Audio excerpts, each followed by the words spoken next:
Welcome to Domain 2 of the Security Exam Cram Series 2024 edition, and here in Domain 2 we'll focus on threats, vulnerabilities, and mitigations. We'll begin with a look at threat actors and their motivations, before we explore threat vectors and attack surfaces. We'll examine the vulnerabilities that leave an organization open to cyber attack, before we dive into indicators of malicious activity that may point to an attack in progress. And we'll wrap up with a look at mitigation techniques. You'll not only learn about these individual components, but how they're related and how they impact an organization's security posture. These are all pieces on the board you must understand as you help an organization chart their course to a stronger security posture. And I'll help you connect the dots. As always, we're going to go line by line through every skill measured in the official exam syllabus. Lots to get through. Let's dig in.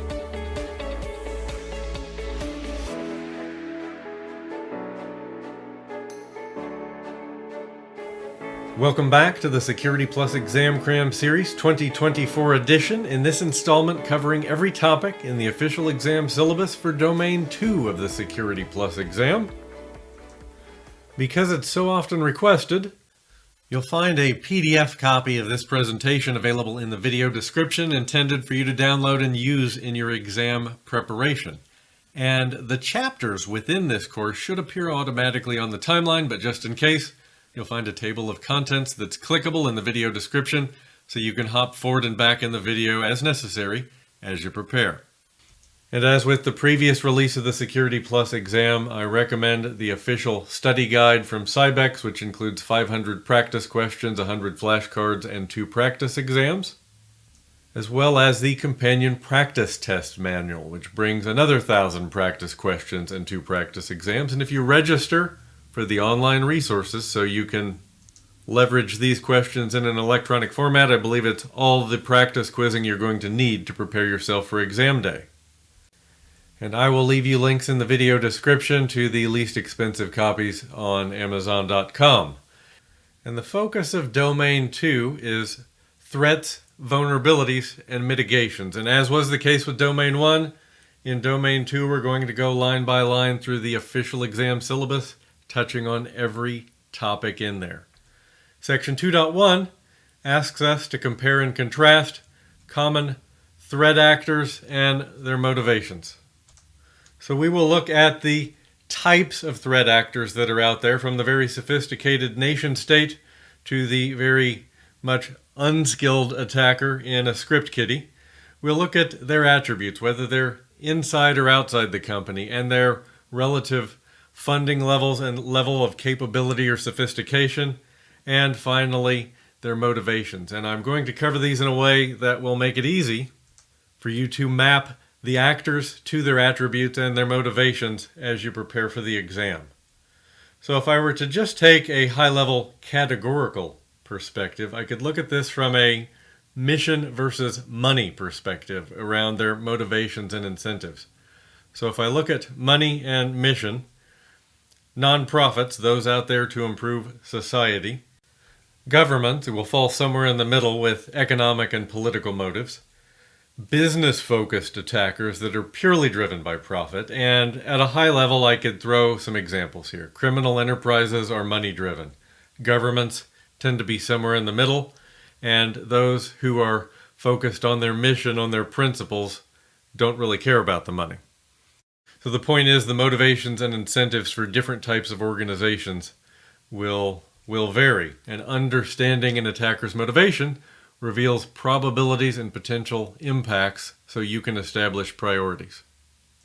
So I want to begin with a walkthrough of the 6 types of threat actors called out in the syllabus. We have the nation state, which is a country's government that uses cyber attacks to disrupt or steal information from another country. We have unskilled attackers, who are someone with limited technical knowledge who may launch attacks just out of curiosity or malice. You often hear unskilled attackers referred to as script kiddies, because they're often running malicious scripts that they know very little about. We have the hacktivist. An individual uses cyber attacks to promote a political or social cause. They are mission-driven. We have the insider threat, an authorized internal user who intentionally or unintentionally misuses their access to harm a system or organization. An important distinction there, that it's not always intentional. Organized crime, a criminal syndicate that uses cyber attacks for financial gain, such as stealing money or data. And finally, shadow IT. These are employees leveraging unauthorized or unmanaged IT resources within an organization which can create security vulnerabilities. Shadow IT employees are not exactly an actor itself, but it results in an exploitable risk. We really saw the rise of shadow IT with the rise of cloud, where employees could go out and with a credit card they could subscribe to a SaaS service like cloud storage, for example, so they could more easily exchange files with parties outside the company, or developers who might spin up an AWS subscription so they could quickly deploy VMs so they could get their development work done instead of waiting on IT, who might take days or weeks to deploy new VMs for them. Let's shift gears and talk through the motivations just to make sure you're familiar with each on the list. So we have data exfiltration, which is unauthorized removal of sensitive or proprietary information from a computer system. Espionage, which is conducted by organizations, including nation states or corporations. Typically it's a corporate entity we're thinking about, with the goal of stealing confidential information from another organization. Service disruption, which is aimed at causing outages or disruptions to essential services. Next, we have blackmail, attacks that threaten to expose sensitive information, often embarrassing information, unless the victim submits to a demand, typically for money or other concessions. Financial gain, where the motivation is to steal money or valuables through fraudulent activities. Political or philosophical, attacks driven by ideological or political motivations. So this motivation would clearly map back to the hacktivist, who is driven by their ideological mission. Ethical hacking, which are authorized simulated attacks conducted by security researchers or ethical hackers to identify vulnerabilities in a system and improve its overall posture. Authorized, for the record, means it would be included in a signed contract in writing. Then we have revenge, so motivated by a desire to retaliate against an individual or organization. So retaliate meaning in response to some previous act by the other party. Generally driven by perceived wrongs, often attempting to cause public embarrassment or operational disruption. Then we have disruption or chaos, which is aimed at causing widespread disruption and hindering normal operations of a system or network. May be driven by mere personal satisfaction, or it could be furthering some other agenda. So the disruption or chaos could be driven by a motive of revenge or the political or philosophical. And finally, we have war, the use of cyber attacks by military forces or civilian groups to disrupt enemy military operations and gain an advantage in an armed conflict.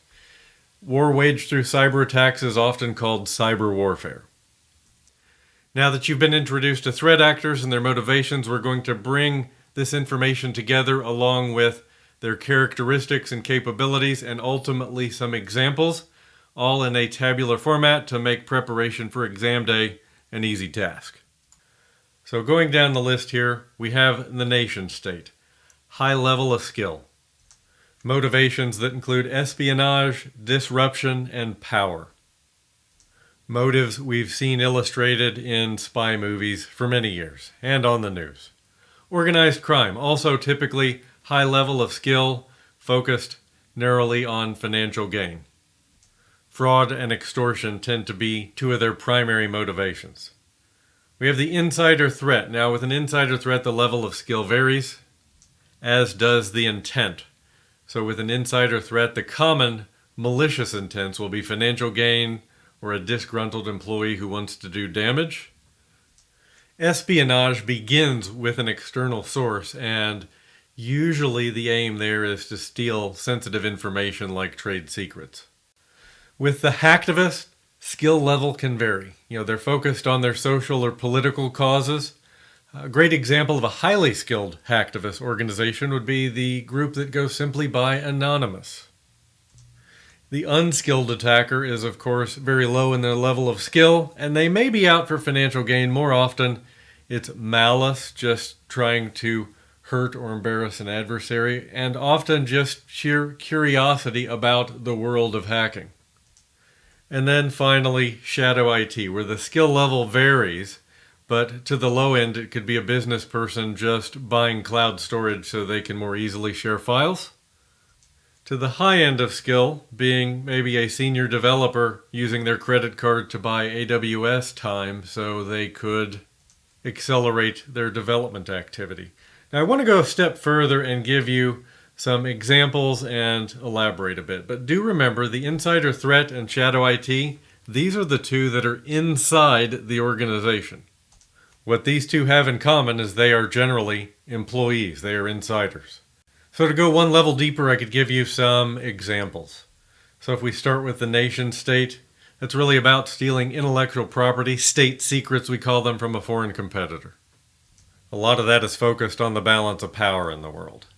We have the unskilled attacker who might do something as simple as launching a phishing campaign against random email addresses, using a script they found on the internet or maybe that they bought on the dark web as a kit.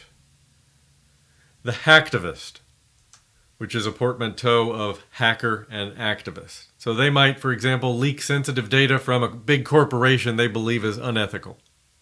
For example, leaking the secret pollution of an oil company or animal testing unknowns to the public performed by a cosmetics company. And then we have the insider threat, who could be money focused, selling customer data on the black market. They could be focused on leaking or exfiltrating sensitive intellectual property that result in money or maybe even their next employment. That's where we'll use a tool like a cloud access security broker to watch for mass uploads, mass downloads, potentially mass deletions. Then organized crime, a ransomware attack on a major hospital chain, for example. These organizations are very sophisticated and they know the ROI on these ransomware attacks. They do the homework, they do the math, and they pick their targets. We then have shadow IT. This could be somebody in sales creating a cloud storage account outside of IT control just so they can more conveniently share files. It could be a developer spinning up an AWS or Azure subscription so they can get VMs to work on more quickly. Employees engaging in shadow IT are really just focused on increased productivity, at least the perception of productivity, and avoiding the red tape of procuring new resources. So let's talk about the impact of skill and funding from another angle here. So how do threat actor skill and funding level impact the threat to the organization? So skill level. Highly skilled attackers can exploit complex vulnerabilities, bypass security measures, and remain undetected for extended periods of time. They can target specific systems or individuals within an organization, making them very dangerous, really.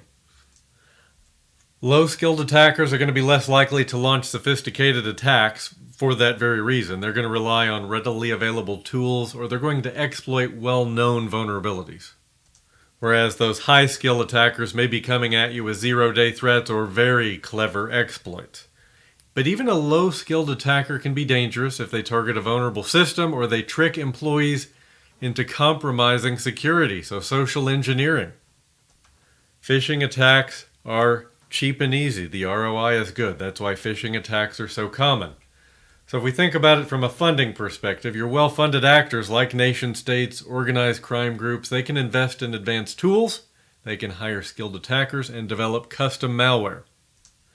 This allows them to target a wider range of organizations and to launch more complex attacks and larger scale attacks. You're much more likely to see a distributed denial of service attack, an effective distributed denial of service attack, come from a highly skilled, highly funded group or attacker. Your low funding parties are going to rely on free or readily available tools. This will limit their capabilities, but again, it doesn't eliminate the threat. They can still exploit basic vulnerabilities or launch social engineering attacks that don't require significant resources, because that's the human element at play. 3 things you can do to defend against any level of funding and skill: good patch hygiene, employee awareness training, and defense in depth, a layered defense. We know patch hygiene patches known vulnerabilities that the low-funded, low-skilled attacker could come at. Employee awareness training, teaching our employees about how to avoid falling prey to phishing emails, teaching them about social engineering so they make good decisions when they're asked to go around our processes. And layered defenses, so if those perimeter first layer network defenses don't do the trick, some other layer closer to our identities, our devices, and our data does stop that attack. We'll be talking about threats, vulnerabilities, and mitigations throughout Domain 2, so we'll definitely go deeper on all 3. So ranking them by their relative level of danger, just the combined impact, pretty well predictable. High skill, high funded are going to be most dangerous. Low skill, low funded, the least. But the combination of high skill and high funding, while it creates the most dangerous threats, it's really because they have the resources and the skills to develop and launch sophisticated attacks that are difficult for us to defend against. They can create some of those zero-day attacks. They can find new vulnerabilities that aren't well known, which is why AI-driven, machine learning-driven protection out there that's based on malicious behaviors is so valuable. We can't rely on antivirus signatures anymore. But on the whole, it comes down to doing the basics. Talking to one of my friends involved in incident response in breach scenarios, she said attackers are lazy. She said we're always dealing with recovery in organizations where they don't have the basics in place, like multi-factor authentication. They're not patching their systems. They haven't configured the basic security controls around their cloud storage to rein in data leakage and oversharing. And we'll definitely talk about those basics and those best practices throughout this course. That brings us to section 2.2, and here the syllabus asks us to explain common threat vectors and attack surfaces across a variety of services. So we'll look at these 2 concepts in the context of message-based services, image, file, and voice, removable devices, software and systems, networks, open ports and default credentials, and the supply chain, which is really receiving heightened focus in 2023 and 2024, and wrap up with coverage of the human vector, social engineering, covering a range of topics here from phishing to business email compromise, misinformation and disinformation, and a few areas you may not be familiar with, like pretexting, watering hole attacks, and typo squatting. But before we dive in, I want to begin with the definition of a threat vector and an attack surface and how the 2 are related. So we'll start with the threat vector, which is a method or combination of methods that attackers use to gain unauthorized access to a computer system, network, or data. Think of a threat vector as the pathway an attacker takes to exploit a vulnerability. A few examples would be phishing emails, malware and attachments, unpatched software vulnerabilities, or social engineering tactics. And then we have the attack surface, which is the sum total of all possible entry points that an attacker can exploit to gain access to a system. It's really the broader landscape of weaknesses an organization or individual presents. A larger attack surface means there are more potential threat vectors attackers can utilize.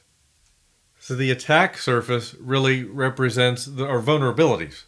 Unsecured devices, weak passwords, open service ports, outdated software, a reliance on untrusted sources. So let's bring these together in an analogy, an example, if you will. So imagine a castle. The threat vector would be a specific way to breach the castle, like scaling a weak wall or bribing a guard. The attack surface would be the entire castle itself, including all its walls, gates, and potential weaknesses, like that guard we bribed. So how are these related? Well, the stronger the castle's defenses, the smaller the attack surface will be. And the fewer effective ways, the fewer threat vectors attackers will have to breach it. We'll start with message-based services, so email, Threat vectors here include phishing emails with malicious attachments or links, spam containing malware, and email spoofing for social engineering attacks. Your attack surfaces here include unprotected email accounts, weak passwords, lack of multi-factor authentication, poorly configured email filters. Your modern email security will typically evaluate and execute URLs and attachments to make sure they're safe, and they will typically rely on external threat intelligence to identify potentially malicious resources in near real time. Also in the message-based category, we have SMS, or short message service. So threat vectors here include SMS-based phishing attacks called smishing attacks with malicious links, and SIM swapping for account takeover. SIM swapping, where someone basically gets a new SIM, your SIM, and puts it into a different phone, has been executed many times in the real world, with techniques as simple as walking into a mobile shop and a bad actor convincing a clerk that they are you. Attack surfaces here include unsecured mobile devices, weak SMS verification processes, and even just lack of user awareness about smishing threats. In a bit of good news, your mobile providers almost all offer free software to help reduce the smishing threat, to basically identify these malicious text messages and to divert them from your inbox, so to speak. Still in the message-based category, we have instant messages, so malicious links or files shared with IM chats, social engineering attacks impersonating your contacts, all very common, and we see these across a variety of instant messaging platforms, including into the instant messaging channel on some of your social media providers. Your attack surfaces here are unencrypted IM platforms or a lack of user access controls within your instant messaging applications. It's nice to be able to configure privacy if you want, so maybe only your deliberate contacts can see your contact information, but that's not always easily configurable on these platforms. Moving on to image-based threats. Threat vectors here include steganography, hiding malware within images, phishing attacks using fake images to lure victims, becoming increasingly common. Our attack surfaces here include downloading images from untrusted sources, opening attachments without proper scanning. You really see here the underlying threat is human-driven, right? And image-based generative AI is fueling a massive expansion of the fake image threat. Services like DALL-E, Midjourney, just to name a couple. But those two and many others have made generating very realistic and interesting fake images a very easy task. Next, we have the file-based threat. So malware hidden within files, your documents or your executables, and zero-day vulnerabilities exploited through file attachments. Your attack surfaces here include downloading files from untrusted sources, opening attachments without proper scanning, outdated software with unpatched vulnerabilities, all fixable with user awareness training, good software hygiene, making sure we configure proper email scanning. You definitely want to be familiar with the countermeasures that protect against common threat vectors, and we'll cover those throughout this series. Next, we have the voice call. So associated with the voice call is the vishing attacks. So vishing attacks where attackers attempt to steal information over the phone by impersonating legitimate callers. So here really a lack of awareness about vishing threats, weak user authentication processes over the phone. And what really makes this dangerous is the proliferation of AI-based voice deepfake attacks. They make stop and verify a necessity. We have seen a multi-million-dollar corporate heist in the real world where a manager began transferring money for an acquisition ordered by a person on the other end of the phone he thought was his manager, when in fact it was an AI-based deepfake perpetrated by a bad actor, giving him their bank account and resulting in a multi-million-dollar loss that has not been solved to this day. And if that individual had the training and the presence of mind to stop and ask to call his boss back so he could verify by initiating the verification to a known good phone number, that could have been avoided entirely. This is a threat vector we're going to see grow significantly in the coming months and years, I believe. Next, we have the removable device. This is where we see malware spread through infected USB drives or external hard drives. Our attack surfaces here include unrestricted use of personal USB drives on work computers and a lack of device scanning procedures. So defense in depth can help. Certainly user awareness training to make sure employees don't bring personal USB drives to work, but we can implement policies to prevent the use of personal USB drives, and if we don't, we can still scan any device that's plugged into a system. So again, a layered defense in depth. Then we have vulnerable software. So in the client-based category, threat vectors include unpatched software with known vulnerabilities and outdated applications with security flaws. The outdated operating systems and applications, the lack of automated software update processes. Really, good software hygiene is the fix here. Keep up with version upgrades and security patches. Easy peasy. Also in the category of vulnerable software, we have agentless software. So here, the threat is exploiting vulnerabilities in the main software that doesn't require a separate agent for infection.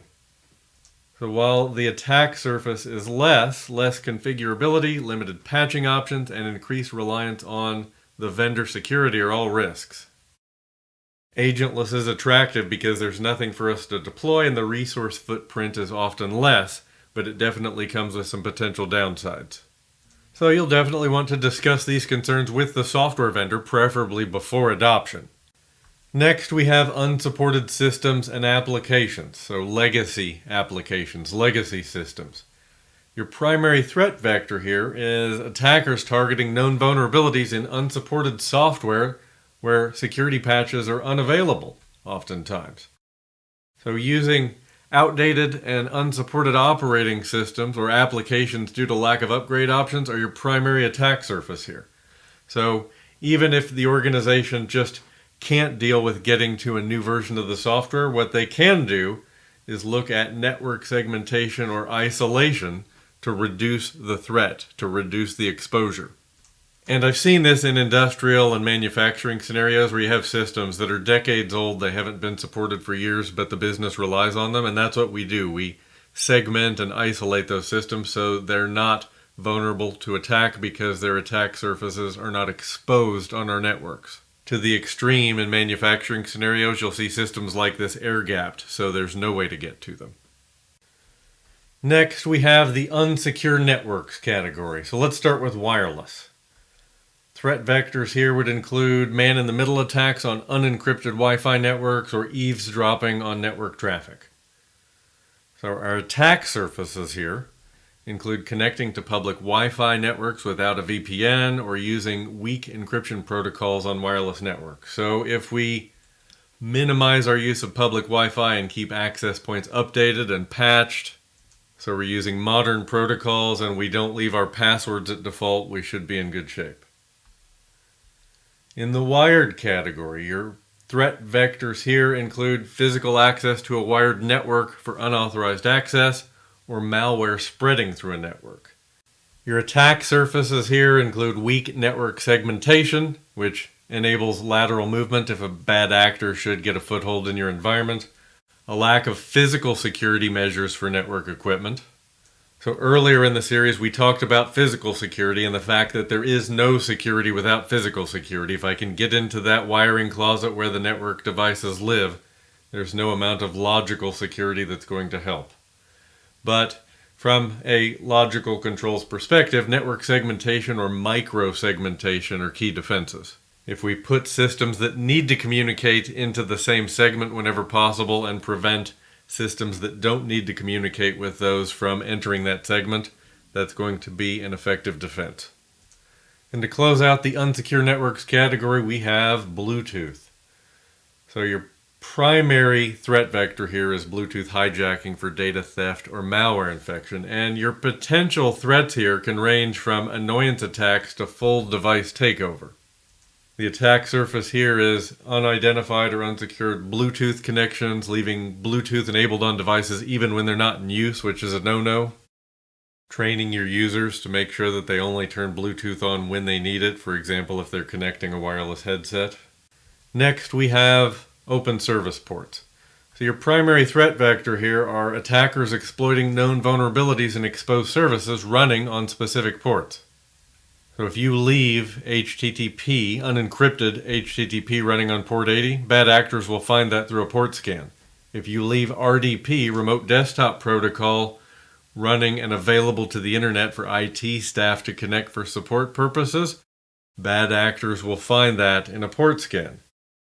These are precisely your attack surfaces. Unnecessary services running on a system, a failure to disable unused ports. So even if you have to allow unencrypted HTTP to run on port 80, you're going to have your external users, your customers or whomever connecting to HTTPS on port 443. So close down that port 80 that's facing the internet. And just inadequate network access control. So for that remote support scenario, you'd only want employees connecting to Remote Desktop Protocol. So make sure they have to connect to the corporate network through VPN, for example. Or incorporate just-in-time capabilities into your security where users can activate a port so it's available when they need it and close down when they're done. We call that just-in-time or JIT access. You'll find several cloud offerings out there that give you that sort of capability with the major cloud service providers. Next, we have default credentials, where your threat vector is brute force attack to guess default usernames and passwords for system access. And if through a network probe, that bad actor can get your device to respond maybe with a banner to tell them what kind of device it is, they might not even need brute force. Your attack surfaces here, leaving devices or applications with default credentials, a lack of strong password policies generally. Next, we have the supply chain and managed service providers, vendors, and suppliers are all cited on the exam syllabus. And at a high level, our primary threat vector here is compromised systems, software, or services within a supplier's network, leading to attacks on their clients. Which of those is the culprit, of course, depends on the type of MSP, vendor, or supplier we're dealing with. But our attack surface here, our risk, is a lack of vendor risk management or limited visibility into the vulnerabilities and security practices of our third-party providers. If it's a cloud service provider like a Microsoft Azure or Amazon's AWS, they will provide us on demand with a SOC 2 Type 2 audit. They'll provide ISO 27001 audit where we can look at their services to see that they are compliant in a measurable, reliable way. But even if you have, good vendor risk management in place with some third parties, like a third-party consulting company, you may only have their self-attestation to go on when they say that they practice good security hygiene on their consultants' laptops, for example. But at the end of the day, the risk here is direct or indirect exposure to all of a vendor's vulnerabilities. And in the extreme, we see a breach, as we saw with Solarigate with SolarWinds, where the software itself was infected, which meant that the threat, the breach, quietly made its way from the vendor into the customers on a mass scale. So before we get into the social engineering category, I want to talk through the principles of social engineering. And there are 6 or 7 depending on who you talk to. So we'll look at the principles behind successful social engineering attacks. So we have authority, basically citing position, responsibility, or affiliation that grants the attacker the authority to make the request. Intimidation, suggesting you may face negative outcomes if you don't facilitate access or initiate a process. Consensus, claiming that someone in a similar position or a peer has carried out the same task in the past. Scarcity, limited opportunity, diminishing availability that requires we get this done in a certain amount of time. Similar to urgency, though scarcity is usually related to quantity. Next, we have familiarity, attempting to establish a personal connection, often citing mutual acquaintances, what we call social proof. Familiarity is sometimes called liking. Then there's trust, citing knowledge and experience, assisting the target with an issue to establish a relationship. And finally, urgency, time sensitivity that demands immediate action, similar to scarcity but generally time-based. You will often see urgency and scarcity used together in social engineering-based attacks. So all of these principles factor in to delivering a successful social engineering attack, which is an attempt by an attacker to convince someone to provide information, like a password, or to perform an action they wouldn't normally perform, like clicking on a malicious link. Social engineers may try to gain access to IT infrastructure or even the physical facility. But they're using those social engineering principles to get a user to abandon their normal thinking, to go outside of company policy or process. And to set the stage for our first social engineering concept, I want to touch on phishing, which is commonly used to trick users into giving up their personal info like their passwords or to click a link. So that's an email-based attack. And we have spear phishing, which targets a specific group of users. So the phishing attempt may be a little more difficult to detect because it was crafted for a specific group. Whaling, which targets typically high-level executives or really any high-value target. And then two we talked about earlier, vishing, which is voice phishing, it's phone-based, and smishing, which uses SMS or text messaging on mobile. So phishing is the #1 cyber attack in the world today. It's a common entry point for ransomware. You want to be familiar with all of these variants here for the exam. And also know that the best defense for social engineering on the whole and any of these phishing or variants is security awareness training, basically user education. Okay, so let's dive into the human vectors, social engineering. So we have phishing, vishing, smishing that we just talked about. These are deceptive emails, phone calls, or SMS messages tricking users into revealing sensitive information or clicking malicious links. Attack surfaces here: lack of user awareness about social engineering tactics and user susceptibility to pressure or urgency tactics. I like to deliver security awareness training quarterly, and I teach users about those principles of social engineering. I teach them how people are going to attempt to fool them.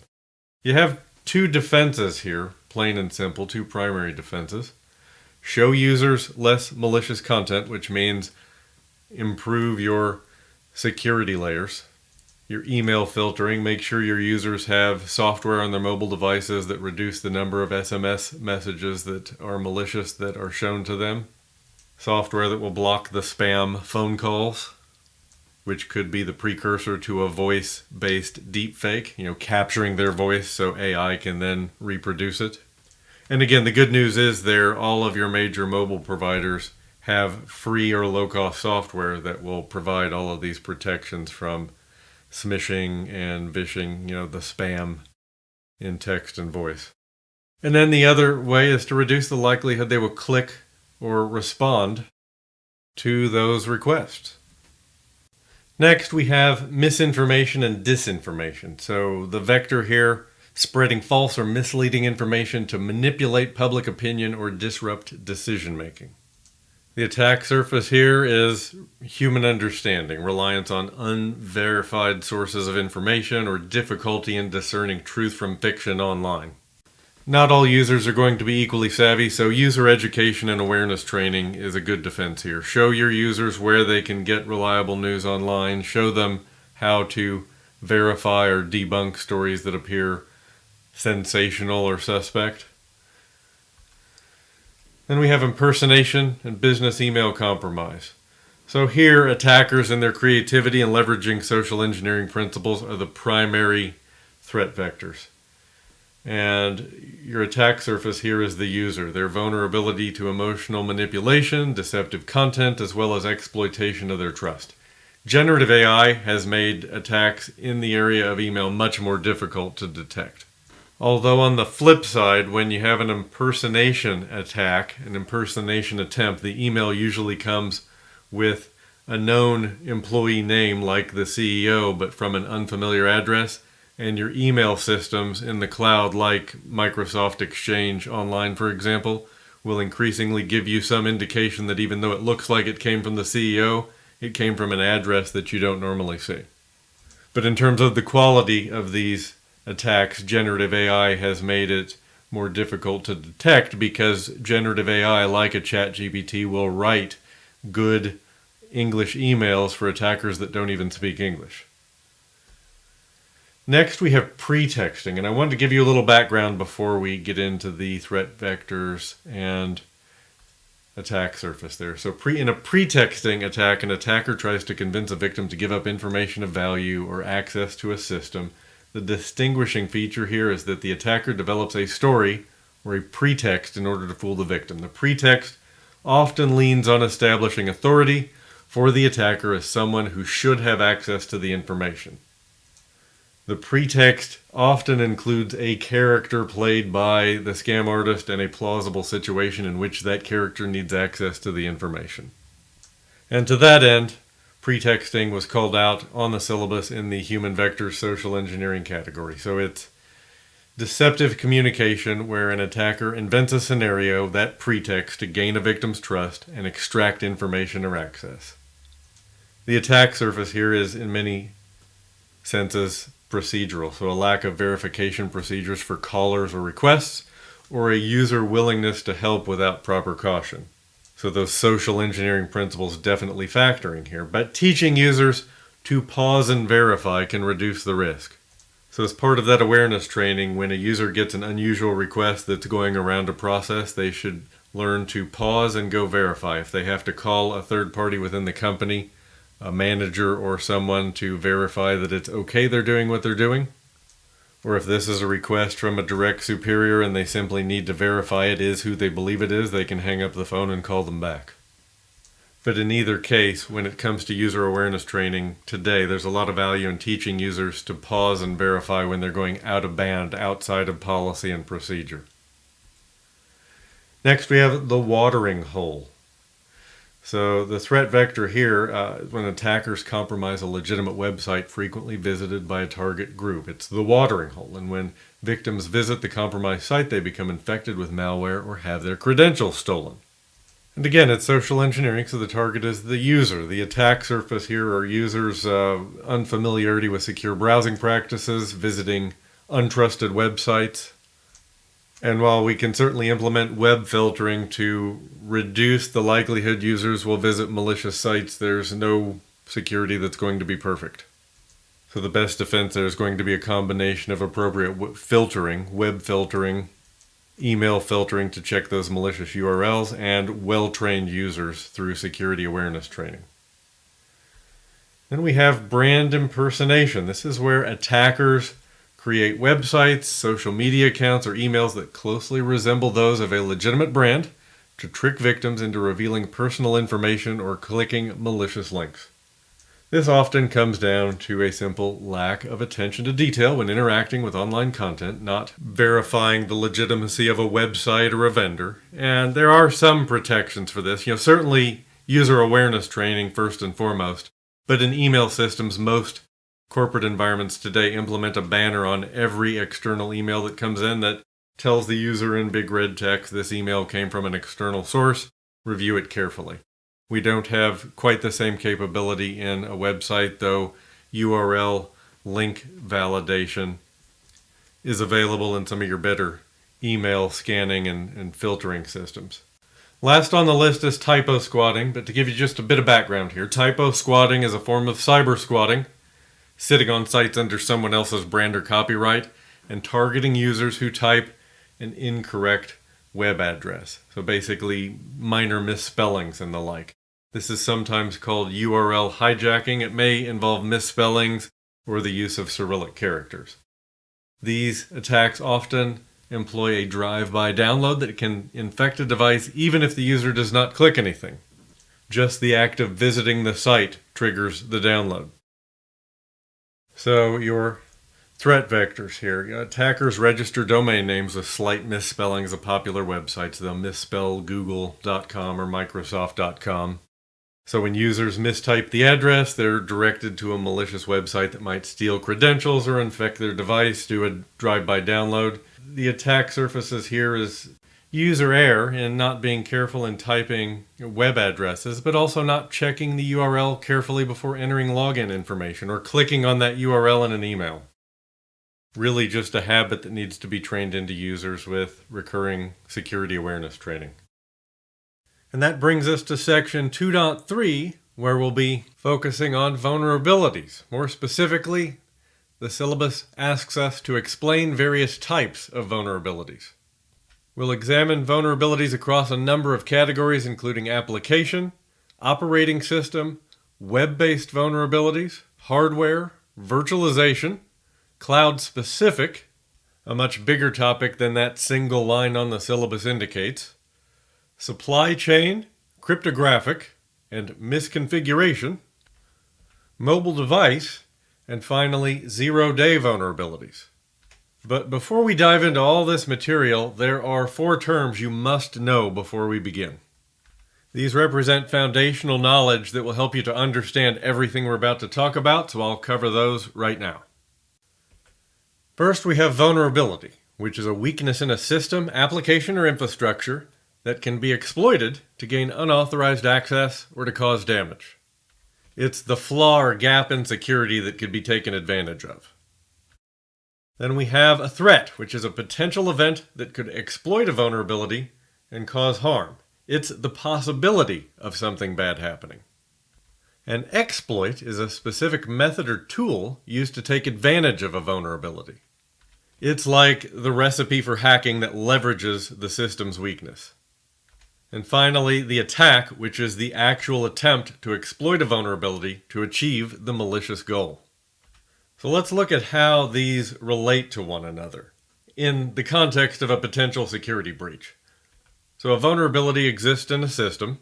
A bad actor identifies this threat and sees an opportunity. The attacker then develops or uses an existing exploit to take advantage of the vulnerability. And if successful, this becomes a full-blown attack, causing harm to the system or its data. Let me give you a simple analogy to tie all these together that you may find helpful. So imagine a house with a weak lock. That's the vulnerability. We have a burglar, who is the threat, who sees this and uses a crowbar, the exploit, to break in, the attack.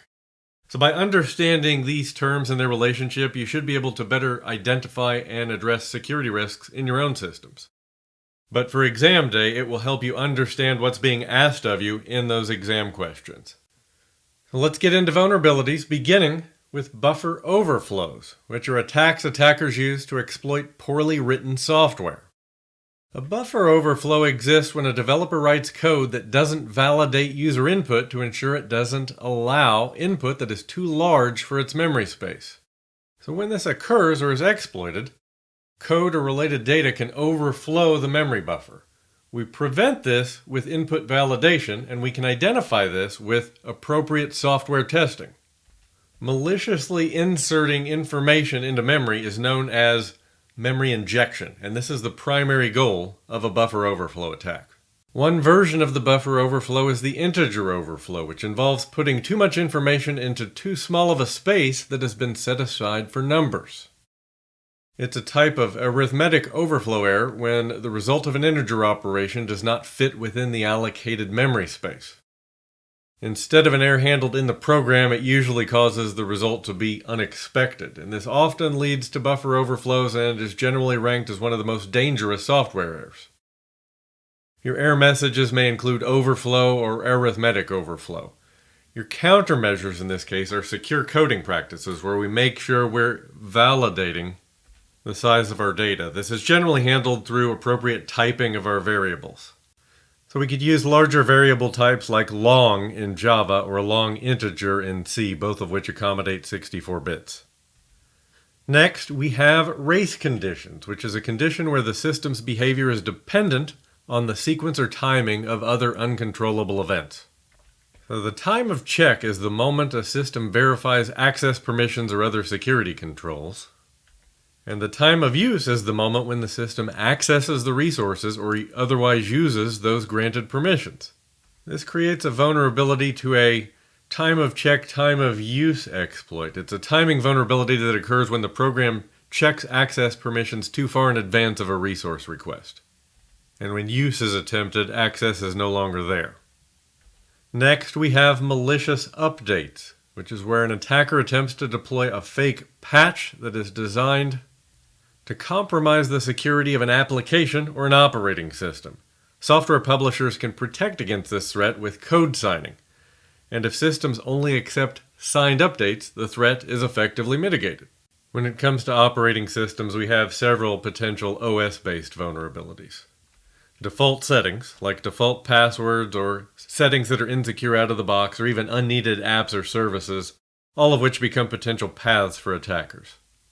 I will say many operating systems today aim for secure defaults. I know that's true with Mac and Windows in particular, but you still need to establish your intended starting point, what we'd call your configuration baseline.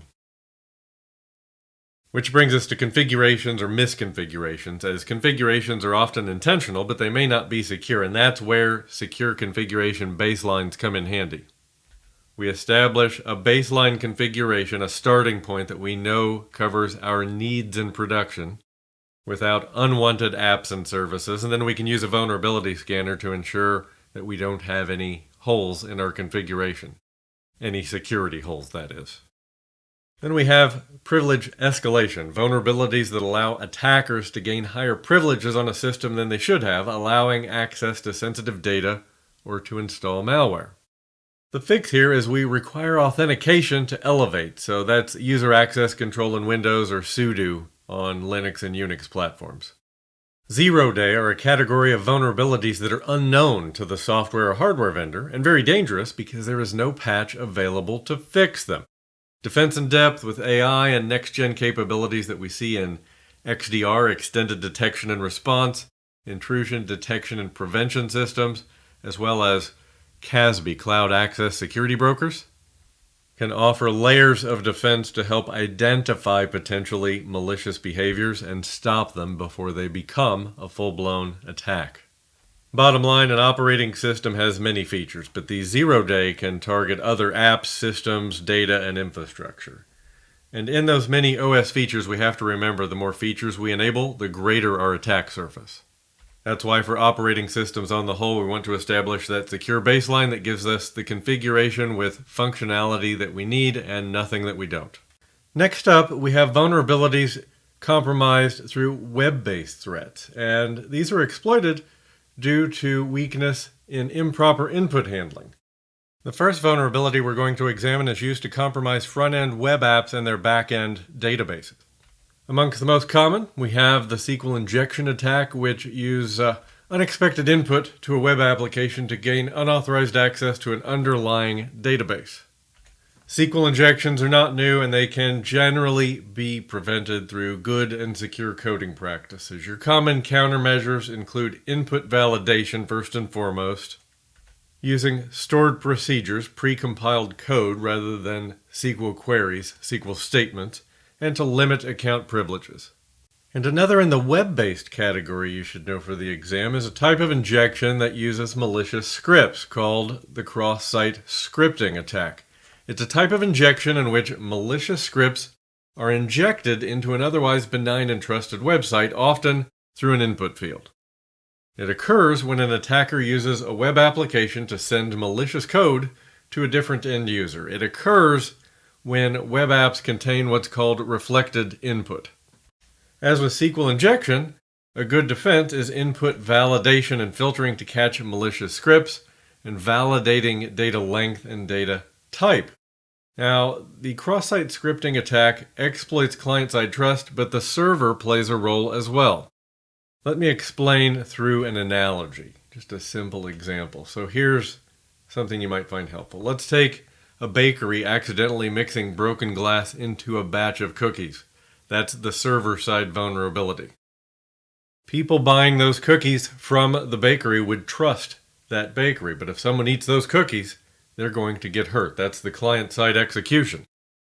The bakery, the server in this case, is responsible for ensuring safe ingredient, validated user input. Validating those ingredients, ensuring those cookies are safe before serving them to their customer, just as the server should validate the input on that web page before serving it to the trusting client. An oversimplification, but I hope that helps in digesting the cross-site scripting attack. And next we have the hardware category, and hardware vulnerabilities require attention in the design phase because some of your compensating controls are hardware-based. Firmware is a commonly attacked vulnerability, and firmware attacks can occur through the update process or one-off malicious downloads that impact the boot process. Good prevention here is a trusted platform module or TPM on the motherboard to facilitate a secure boot process, and we'll dig into the TPM elsewhere in this series. Next we have end of life, so aging equipment that has some usable lifespan left. You should have a timeline of replacement in advance of production deployment, because replacing that hardware is going to require both budget and time and effort for the project to perform the replacement, to migrate applications or data that reside on that hardware over to the new hardware. And then we have legacy. Now the definition of legacy is a bit less clear and can take on several meanings, but for the exam, legacy is used to describe hardware, software, or devices that are unsupported. Next, we have the virtualization category. So server virtualization is the process of dividing a physical server into multiple unique and isolated virtual servers by means of a software application, the hypervisor. So virtual servers are commonly called VMs. Hypervisors would include things like VMware ESX or ESXi, or Microsoft's Hyper-V. The related concepts around this indicate server virtualization is the focus in this portion of the exam, in this particular line item. And that's because the vulnerability cited is VM escape, where an attacker gains access to a VM, then attacks either the host machine that holds all the VMs, the hypervisor, or any of the other VMs. Proactive measures here would include ensuring patches for hypervisor and VMs are always up to date, and guest privileges are low. Server-level redundancy is a good idea, and host-based intrusion detection and prevention are also effective. The other vulnerability cited in this category is resource reuse, which happens when cloud providers take hardware resources originally assigned to one customer and reuse them with another. This creates a risk of data remnants due to incomplete erasure. If the storage isn't securely erased, there may be some recovery of data possible through forensic means. So to avoid this, you want to make sure that you encrypt your sensitive data so it cannot be recovered by the next customer through forensic techniques. In a VM, that's going to be very simple, full disk encryption. So that's going to be BitLocker on the Windows platform, that's going to be DMCrypt on the Linux platform. Next up is the cloud category, which takes on heightened relevance here in 2024. I actually have 11 examples of vulnerabilities I'm going to touch on in this category for you, all coming from an authoritative list and a very credible source. So the primary vulnerability in the cloud is that it is an internet-based model. Organizations could be at risk if the CSP's public-facing infrastructure comes under attack, number one. Any attack on your CSP or cloud vendor may be unrelated to you as an organization. Threat actors may be targeting the CSP or another tenant of the CSP even. And technically, risk could even come from other tenants as well. But in this scenario, customers may be collateral damage of an attack on the CSP in some circumstances. I want to take you through a list of cloud-specific risks from the Cloud Security Alliance. They detail the top cloud-specific security threats in their list entitled the CSA Egregious 11. There's a word you don't hear every day. Egregious means shockingly bad, in case you're not familiar. So I'll list the 11 here. Some perhaps you've seen before, many I suspect you've never heard of, and we'll dig into each of the 11 in detail one by one. First, we have data breaches, which is the loss of sensitive data, personally identifiable information, protected health info, intellectual property, sensitive data due to security breach. And that's data loss. Now, if we hear data leak, that refers to unintentional loss or oversharing of data. So keep data leak and data breach separate in your mind for exam day. Misconfiguration and inadequate change control. So software can offer the most secure configuration options, but if it's not properly set up, then the resulting system is going to have security issues. We remediate this risk, we prevent impact through change in configuration management. Lack of cloud security architecture and strategy. So as organizations migrate to the cloud, some overlook security or fail to consider their obligations in the shared responsibility model.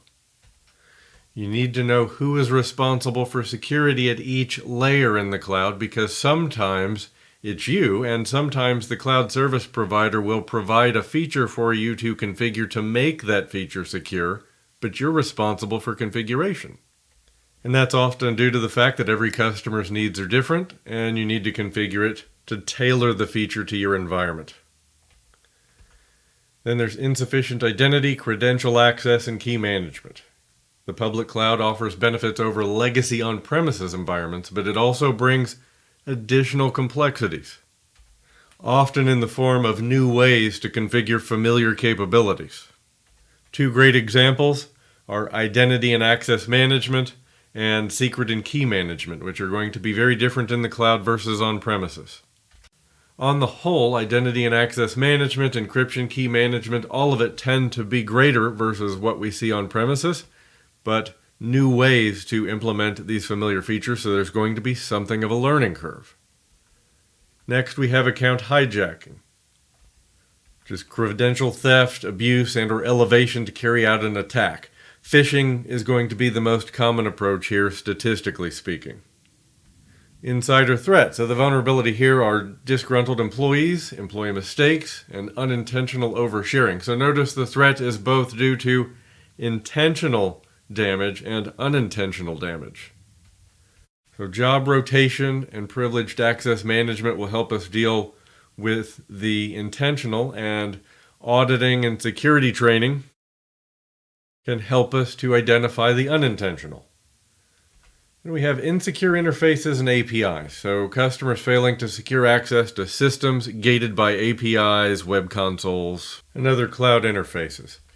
Controls include multi-factor authentication, role-based access control, or key-based API access, to name a few. A weak control plane. So weaknesses in the elements of a cloud system that enable cloud environment configuration and management is what we're talking about here. The web console, the CLIs and APIs that are all available to facilitate management and automation. You can mitigate these vulnerabilities by and large by following the CSP's advice. Your big CSPs, the Amazons, Microsofts, Googles, all provide reference architectures to ensure customers secure and isolate their dev, test, and prod environments, as well as their data. They all provide a well-architected framework, a cloud adoption framework, and more recently, a zero-trust adoption framework. So for insider threat, I gave you some options for minimizing that threat, but I want to show you some protections that are offered by CSPs in terms of tools or services in the cloud that allow us to proactively monitor for not only real insider threats, but the potential of insider threat. And again, the exam is vendor agnostic, so this is just an example for context. The capabilities are going to vary by CSP. I'm going to quickly browse to compliance.microsoft.com. This is Microsoft's Purview compliance portal, where we can configure a variety of features that help us with data in particular. And I'm going to scroll down in their solutions menu here, and you'll see they have one called Insider Risk Management. And it comes complete with features beginning with guided configuration. So you see here they give me the top actions to help getting us up and running. And then once we have the feature configured, so it's monitoring for those user actions, you see they have an alert portal here, so we can see any potential alerts that have been flagged. We can create cases so we can investigate and gather all the evidence. One would imagine that's generally for intentional insider risk, so the disgruntled employee category. We can configure policies here that will go out and scan daily user activity. They're tracking users, reports. You can even see here a forensic evidence tab, which is an investigative tool for viewing captured user activity. And this insider risk feature even has notice templates, so we can standardize our communication, and some adaptive protection, which is going to involve some intelligence. Words like adaptive and intelligent usually tip us off that the feature involves AI and machine learning or some other advanced functionality. Continuing down the list, we have metastructure and applistructure failures. So vulnerabilities in the operational capabilities that CSPs make available, like APIs for accessing various cloud services. The danger here is if the CSP has inadequately secured these interfaces, any resulting solutions built on top of those services will inherit these weaknesses. We should address those terms metastructure and applistructure. So metastructure are the protocols and mechanisms that provide the interface between the cloud layers, enabling management and configuration. Applistructure are applications deployed in the cloud and the underlying application services used to build them. An example would be in platform as a service features like message queues or functions that drive automation when triggered, or messaging services of various sorts, where the CSP is providing a great deal of functionality that we can leverage through simple deployment. So who would be responsible in a situation like that? Well, responsibility in this case would rely with the cloud service providers. Customers need to verify the CSP has implemented their own secure software development lifecycle to ensure the service is adequately secure. Which means you may want to go to their portal and download a SOC 2 Type 2 audit and make sure that the service has been audited by a third party and it is adequately secure for your purposes as a customer. And that's the takeaway I want you to focus on for the exam. Don't worry about memorizing metastructure and applistructure. Those terms aren't coming up on this exam. Next, we have limited cloud usage visibility. This refers to when organizations experience a significant reduction in visibility over their information technology stack.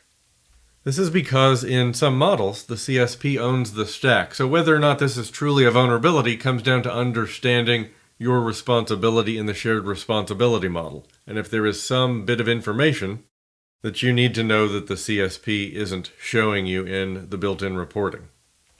And finally, we have abuse and nefarious use of cloud services. While the low cost and high scale of compute in the cloud is an advantage to enterprises, it's also an opportunity for attackers to execute disruptive attacks at scale. Because multiple customers share infrastructure, it makes executing distributed denial of service and phishing attacks easier, but more importantly, it makes it less expensive for bad actors to acquire high-scale compute for a low cost so they can disrupt organizations anywhere. So CSPs have to implement mitigating security controls for these sorts of risks. And the big three are all going to have some sort of built-in DDoS protection and potentially an optional premium tier of some sort you can buy to allow for enhanced configuration. So just understanding these vulnerabilities and how the attack surface changes is half the battle. Now the question is, how do we deal with these? And there are several approaches to risk mitigation in cloud environments. Many are just common sense. It begins with selecting a qualified CSP, making sure we have a CSP with the infrastructure and operations to support our needs and the security in place for the areas where they are responsible. The next step is designing and architecting with security in mind. Security should be considered at every step, starting with design. We call that DevSecOps. The next risk mitigation tool is encryption, and data should be encrypted both at rest and in transit. Storage and database encryption at rest, TLS and VPN in transit. And finally, ongoing monitoring and management to maintain security posture. Your major CSPs provide the ability to manage and monitor configuration security and to monitor changes to cloud services as well as to track usage. And cloud service providers do offer some help here. So again, just for context, I want to show you an example of how a cloud service provider gives you services and support for ongoing monitoring and maintenance of your security posture in the cloud. As an example, I'm going to show you Microsoft Defender for Cloud, which is a monitoring feature that allows us to monitor our cloud security posture as well as some workload-specific monitoring. But for purposes of this discussion, I'll just go to the Microsoft Defender for Cloud portal, and I'll come down here under Cloud Security and click on Security Posture.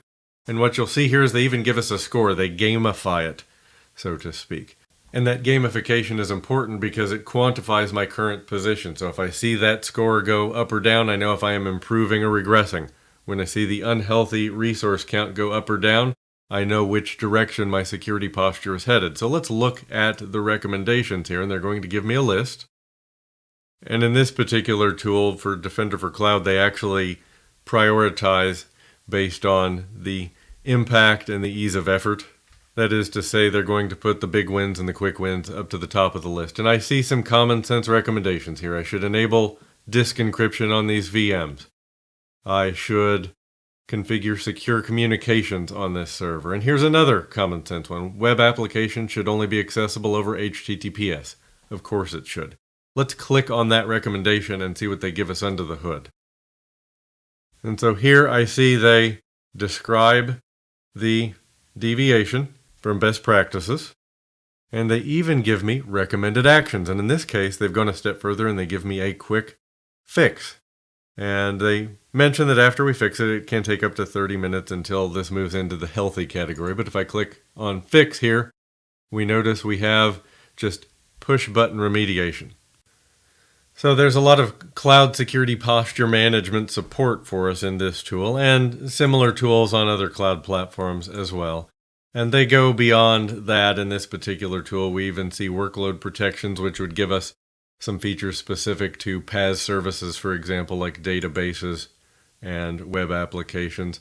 And they even have some regulatory compliance monitoring they can help us with. But bottom line, when it comes to ongoing monitoring and maintenance of your security posture, it behooves these cloud service providers to ensure you are successful so you continue to be a subscriber. So they give you tools to make that an easier task, generally speaking.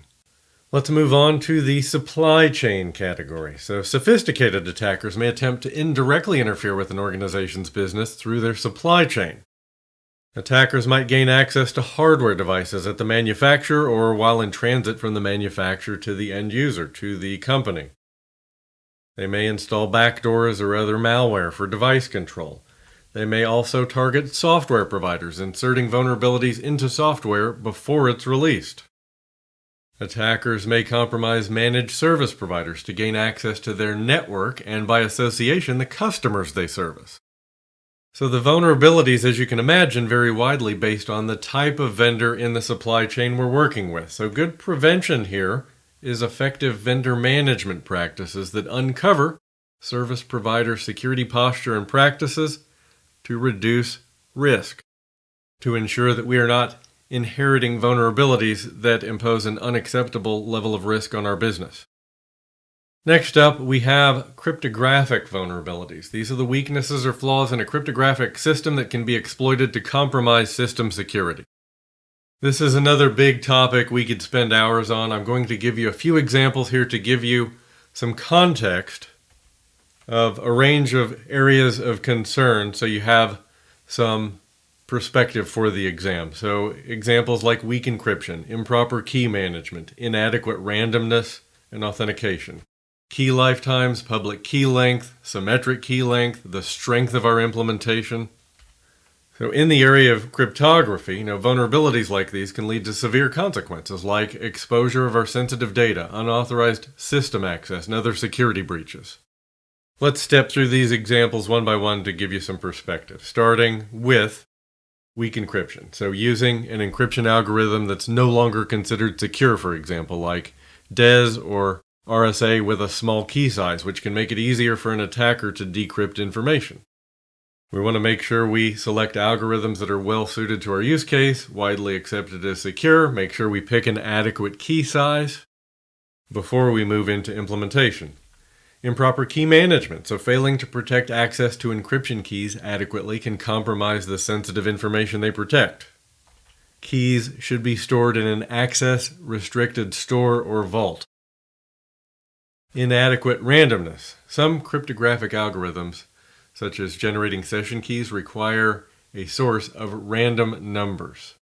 And all of cryptography relies on randomness, on entropy.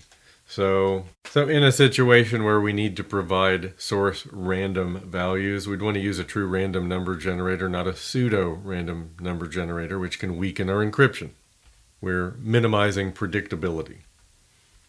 Next, we have inadequate authentication. So failing to authenticate parties properly in a cryptographic exchange can lead to man-in-the-middle attacks where an attacker intercepts and alters communications.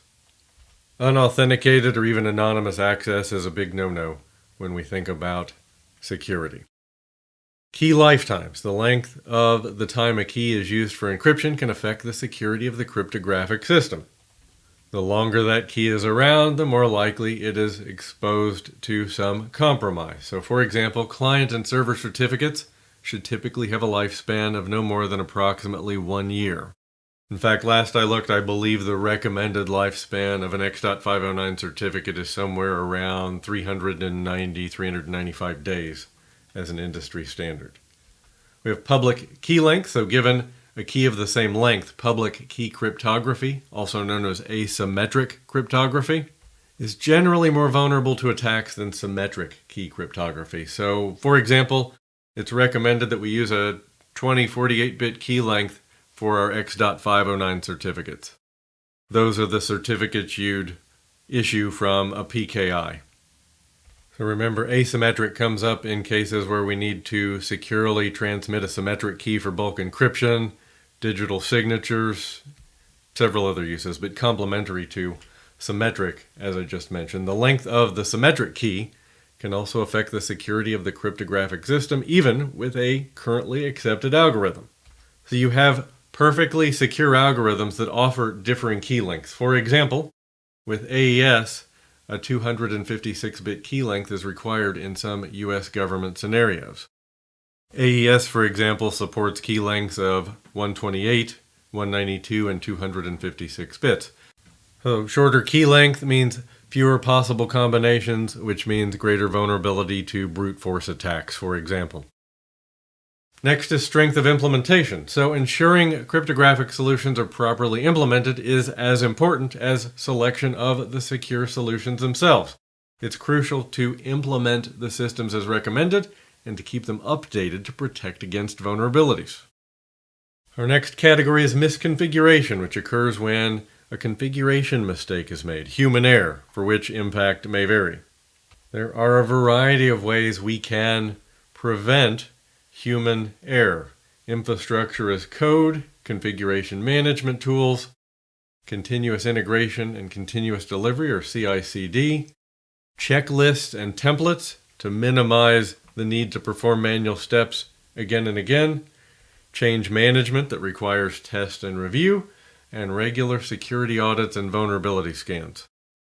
All of these will get mentioned somewhere in this series, but all concepts you should be familiar with in terms of their value to security. Moving on to the mobile device category, we have rooting and jailbreaking. Custom firmware downloads are used to root an Android mobile device, for example. This gives us a higher level of permissions on a device and removes some elements of built-in vendor security. The equivalent on Apple's iOS is jailbreaking. It allows you to basically run unauthorized software and to remove device security restrictions. Now you can even still access the Apple App Store, even though jailbreaking has been carried out. For the exam, remember that rooting and jailbreaking remove the vendor restrictions on a mobile device to allow unsupported software to be installed, potentially malicious software to be installed. Continuing with mobile device threats, we have third-party application stores. So there is certainly a danger of downloading apps from third-party app stores, as there is no guarantee of the security of the app being installed. And this is a vulnerability. It poses a risk, as the vetting process for mobile apps in third-party stores may be less rigorous than the official app stores we see for Android and iOS for Apple.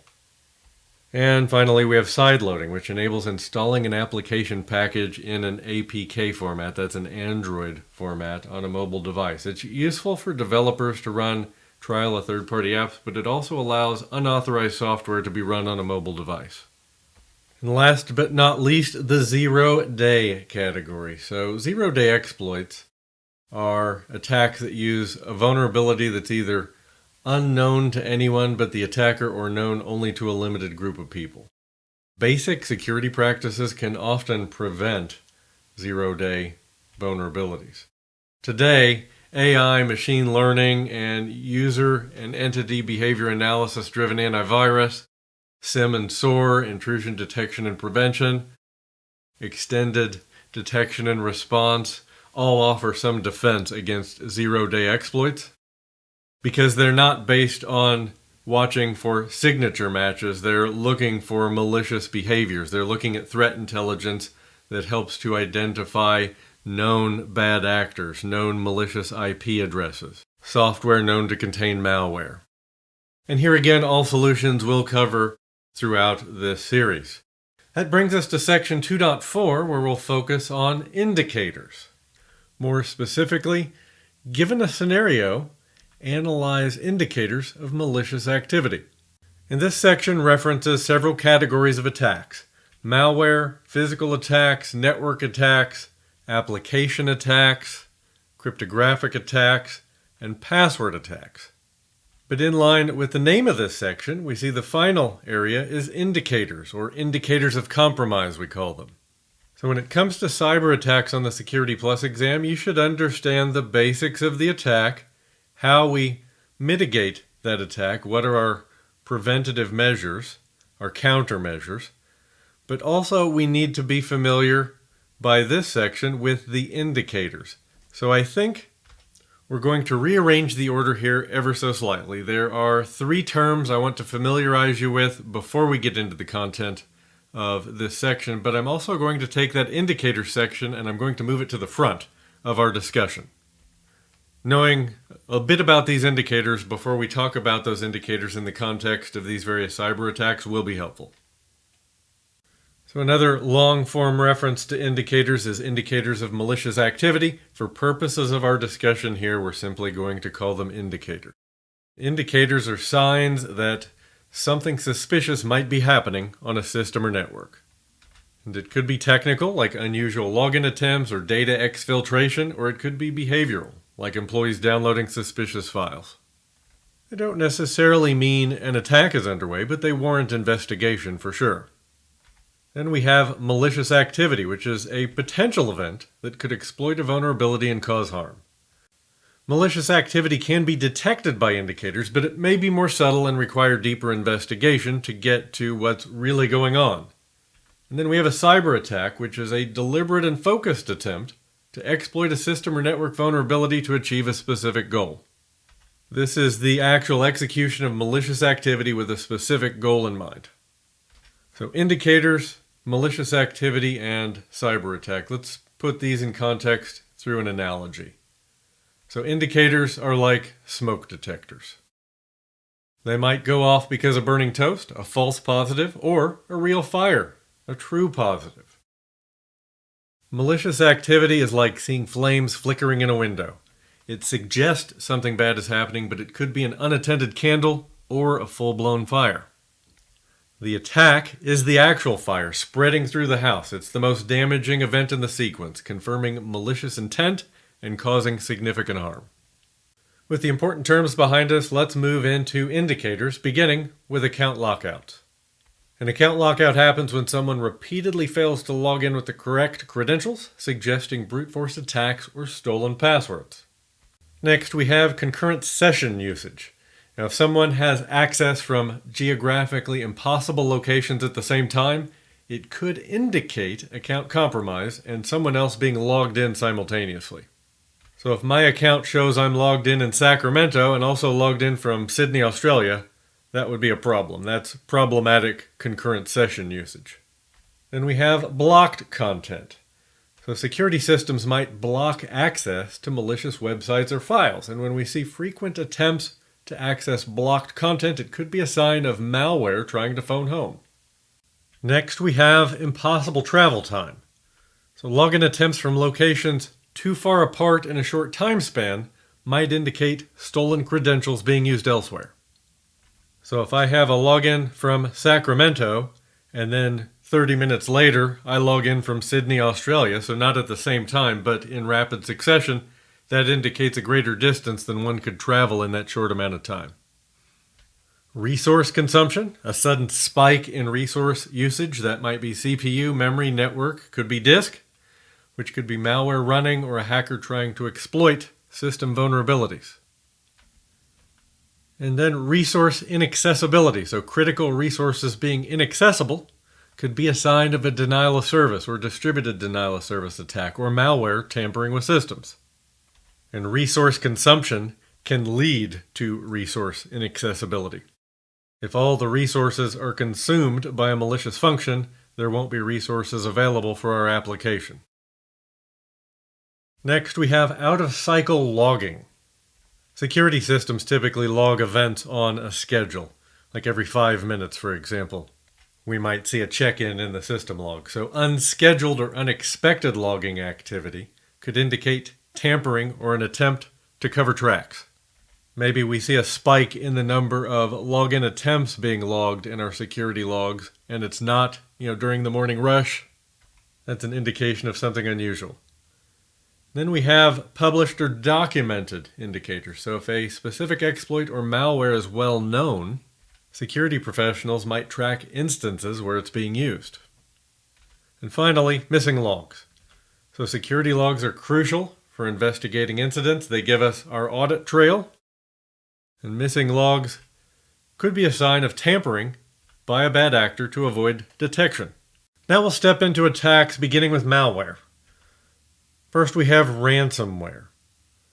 So what is ransomware exactly? Well, it infects a target machine, and then it uses encryption technology to encrypt documents, spreadsheets, files, whatever it can find with a key known only to the malware creator. The user is unable to access their files. They receive that pop-up message warning that the files will be permanently deleted unless the ransom is paid within a short period of time. Ransomware is actually a Trojan variant. We'll talk about Trojans in just a moment. There are a number of countermeasures and prevention techniques we can use to defend against ransomware. Think of countermeasures as reactive security controls and prevention as proactive.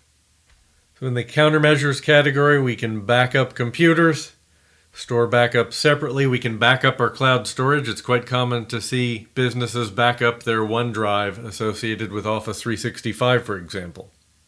Because even if your cloud backup has a way to recover files, taking a backup with a third-party tool or with a separate complete backup allows us to restore them more quickly. And user awareness training can be an effective countermeasure, so when a user sees ransomware, they know how to respond. Essentially, not to take any action and to escalate to IT. But your cloud-hosted email and file storage definitely ease in this backup process today. And then we can think about prevention, those proactive techniques. Keeping computers patched. Keep your applications updated. Use caution with web links. Most of your email filtering software nowadays will also have some sort of safe links functionality that will evaluate those links to make sure they're safe, but nothing is perfect. Use caution with email attachments. Same story. A lot of your email filtering and protection software will now have a feature that detonates those attachments in a sandbox to make sure they're safe. Verify email senders. Every organization I know flags mail coming from an external source with a red banner or something similar that says, "From an external sender, proceed with caution."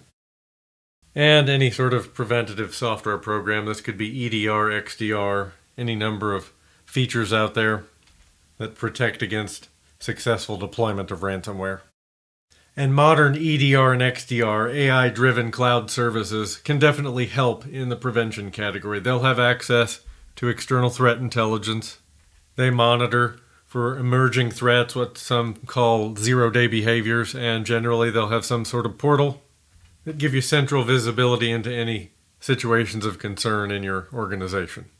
And at the high end of quality, even some automated investigative capabilities. Up next, we have the Trojan. So a Trojan is a software program that appears good and harmless, but it carries a malicious hidden payload that has the potential to wreak havoc on a system or a network. Good defense: only allow software to be installed from trusted sources, and don't let users install software.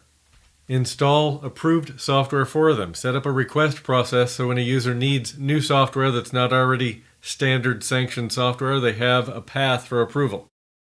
And we have spyware. So this is software designed to monitor and steal a user's activity without their knowledge. It can capture keystrokes, passwords, browsing habits, and other sensitive information. How do we mitigate spyware? Well, we can install and update anti-spyware software, teach users to be cautious of free software downloads that may contain spyware, adjust browser privacy settings to limit tracking. In a corporate environment, we can typically do that at scale through policy. On an individual basis, teach users to be mindful of the information they share online, and of course, use strong passwords and avoid using them on multiple websites. And that's another item that's important in our user security awareness training, to make sure users know that when they create that strong password at work, they don't take that home and reuse it on websites that they use in their personal life. Now let's pause and talk about some of those indicators, specifically for ransomware, Trojan, and spyware, because they have a few in common. So account lockout is certainly possible if a malware attempts brute force logins to gain access to additional systems. Certainly a possibility with any of these. The Trojan in particular could be delivering bad news like that. Blocked content may occur if security blocks malware upload or download attempts. We could see resource consumption, high CPU, memory, or network due to malware processes. And even missing logs. Malware might try to tamper with logs to avoid detection. And I'm doing this not to give you a list to memorize, but to just really think through the process with you. As you understand what an attack is, you can then, in your head, begin to associate some of these indicators. Next, we have a worm, which is a self-replicating program that spreads itself across a network, infecting other computers. And it can exploit vulnerabilities in software or hardware to propagate itself. So how do we mitigate a worm? Well, applying security patches, closing those vulnerabilities down when we hear about them, disabling unnecessary network services and ports, reducing our attack surface.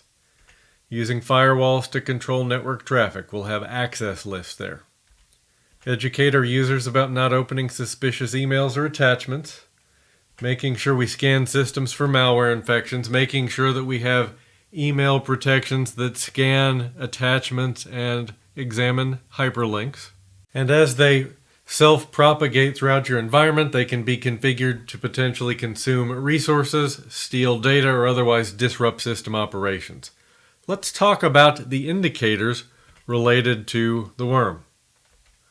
Resource consumption. Worms can consume resources while replicating, and we may see network inaccessibility. Worms can overload networks, making our resources inaccessible. Out-of-cycle logging. Security systems might log worm propagation attempts, so we might see spikes in logging. And remember, if a specific worm is known, security professionals might track its activity. So in particular, if you're using a SIEM solution, Security Information Event Management, or a modern Extended Detection and Response, or XDR solution, what you may find is that you have a canned query from your vendor that you can paste into your portal and search to see if you are impacted by a specific worm. And that sort of capability is broadly applicable to malware that's published or documented and can be found through querying for specific sorts of patterns in your logs or network traffic. So next we have bloatware, which is unnecessary software pre-installed on a device that consumes resources and reduces performance. It's not technically malicious, but it can be unwanted and difficult to remove, and may come with other behaviors that we don't like maybe data collection around browsing habits and the like. It can vary, but how to mitigate? Research devices before purchase to understand the pre-installed software. Look for options to remove bloatware during device setup. This is a great opportunity for implementing a golden image, so you have a standardized image across your client estate that does not include that bloatware. And use third-party uninstaller tools with caution. You run the risk of removing critical software. Next up, we have the keylogger, which is software or hardware that records every keystroke typed on a computer. It can be used to steal login credentials, credit card information, and other sensitive data. Mitigations for a keylogger. Use a virtual keyboard for sensitive information entry as it prevents hardware keyloggers. Enable two-factor authentication for added login security. Be cautious of suspicious software downloads. Make sure you're downloading known good signed software and scan it. Make sure it's free of malware. And, of course, update your operating system and applications regularly, closing down any vulnerabilities that are known and preventable. So looking at the indicators for bloatware and the keylogger resource consumption, your bloatware might consume moderate resources. Keyloggers might try to hide their activity by tampering with logs. And in that respect, blocking access to personal USB devices, I've seen keyloggers often come on a USB stick. So if you block access to USB devices that are not your known corporate USB, you're in good shape. If you don't allow users to simply install software at will on your corporate systems. So let's just visit a base definition of a computer virus, which is a type of malicious code or program written to alter the way a computer operates and is designed to spread from one computer to another. The keys there are malicious code, alter the way the computer operates, and spread from one to another. But a virus is a class of threat with many types. Let's look at a couple of quick examples of viruses for context. We have the multipartite virus, which are viruses that use more than one propagation technique in an attempt to penetrate systems that defend against only one method or the other. We have stealth viruses that actually hide themselves by tampering with the operating system to fool antivirus into thinking everything is functioning normally. Polymorphic viruses that modify their own code as they travel from system to system. So it looks at least slightly different everywhere it lands. Know the basic virus definition I just gave you, indicators we've been talking about in mitigation for the exam, but you don't need to remember these three. These are just for context. So let's talk about the logic bomb, which is malicious code designed to trigger a specific action at a predetermined time or event. A logic bomb may take multiple different actions after it triggers, but triggering at a predetermined time or event is the key to what makes a logic bomb a logic bomb. It might erase data, corrupt files, or disable systems. Let's look at how we can mitigate. Implement strong access controls to prevent unauthorized code installation. Regularly review system logs for suspicious activity, so if we have XDR or SIM in place, we can automate some of this. Security audits to identify vulnerabilities and maintain backups of critical data for recovery in case of attack. So some proactive and some reactive. Next we have the rootkit, a stealthy program that provides an attacker with privileged access to a computer system. It can hide files, processes, and network activity and is, as a result, difficult to detect and remove. Mitigations for the rootkit. Implement strong user authentication and access controls. Regularly scan systems for rootkit infections using specialized tools. Keep your operating system and applications up to date. That's a theme I hope you're seeing. Be cautious of suspicious software downloads and attachments. Another theme. And monitor system logs for unusual activity. And many of these mitigations represent the absolute basics of security. Implement strong authentication. Keep your operating system and your applications patched. And be cautious of suspicious software downloads. Good user security awareness training. And the logic bomb and the rootkit share some indicators. So we'll look at these together. Resource consumption. So logic bombs might use resources before detonation. Rootkits might use resources just to maintain stealth. Resource inaccessibility. Logic bombs might detonate and render resources inaccessible. Rootkits might hide critical resources. Out-of-cycle logging. Of course, you might see some out-of-cycle logging when there's suspicious activity underway. And missing logs. Logic bombs and rootkits might tamper with logs to avoid detection. Next, we're going to move on to physical attacks. We have brute force attacks, but of the physical variety, which means breaking locks, breaching locked doors and gates, or other means of unauthorized physical entry. Alarms, physical barriers, security patrols, security inspections, high security locks all make sense here as preventative or countermeasures. So looking at the indicators for brute force. Resource inaccessibility, so physical damage from breaking in might render resources inaccessible, like servers in a damaged room. Out-of-cycle logging, so security systems might log unusual activity related to the break-in, like triggered alarms or door sensor malfunctions. Missing logs, an attacker might tamper with even physical security logs or security cameras to hide evidence. So notice logs means something different in the context of a physical attack. Next we have RFID cloning. These attacks work by cloning an RFID card, which can be difficult to detect if the RFID is the only identifier used.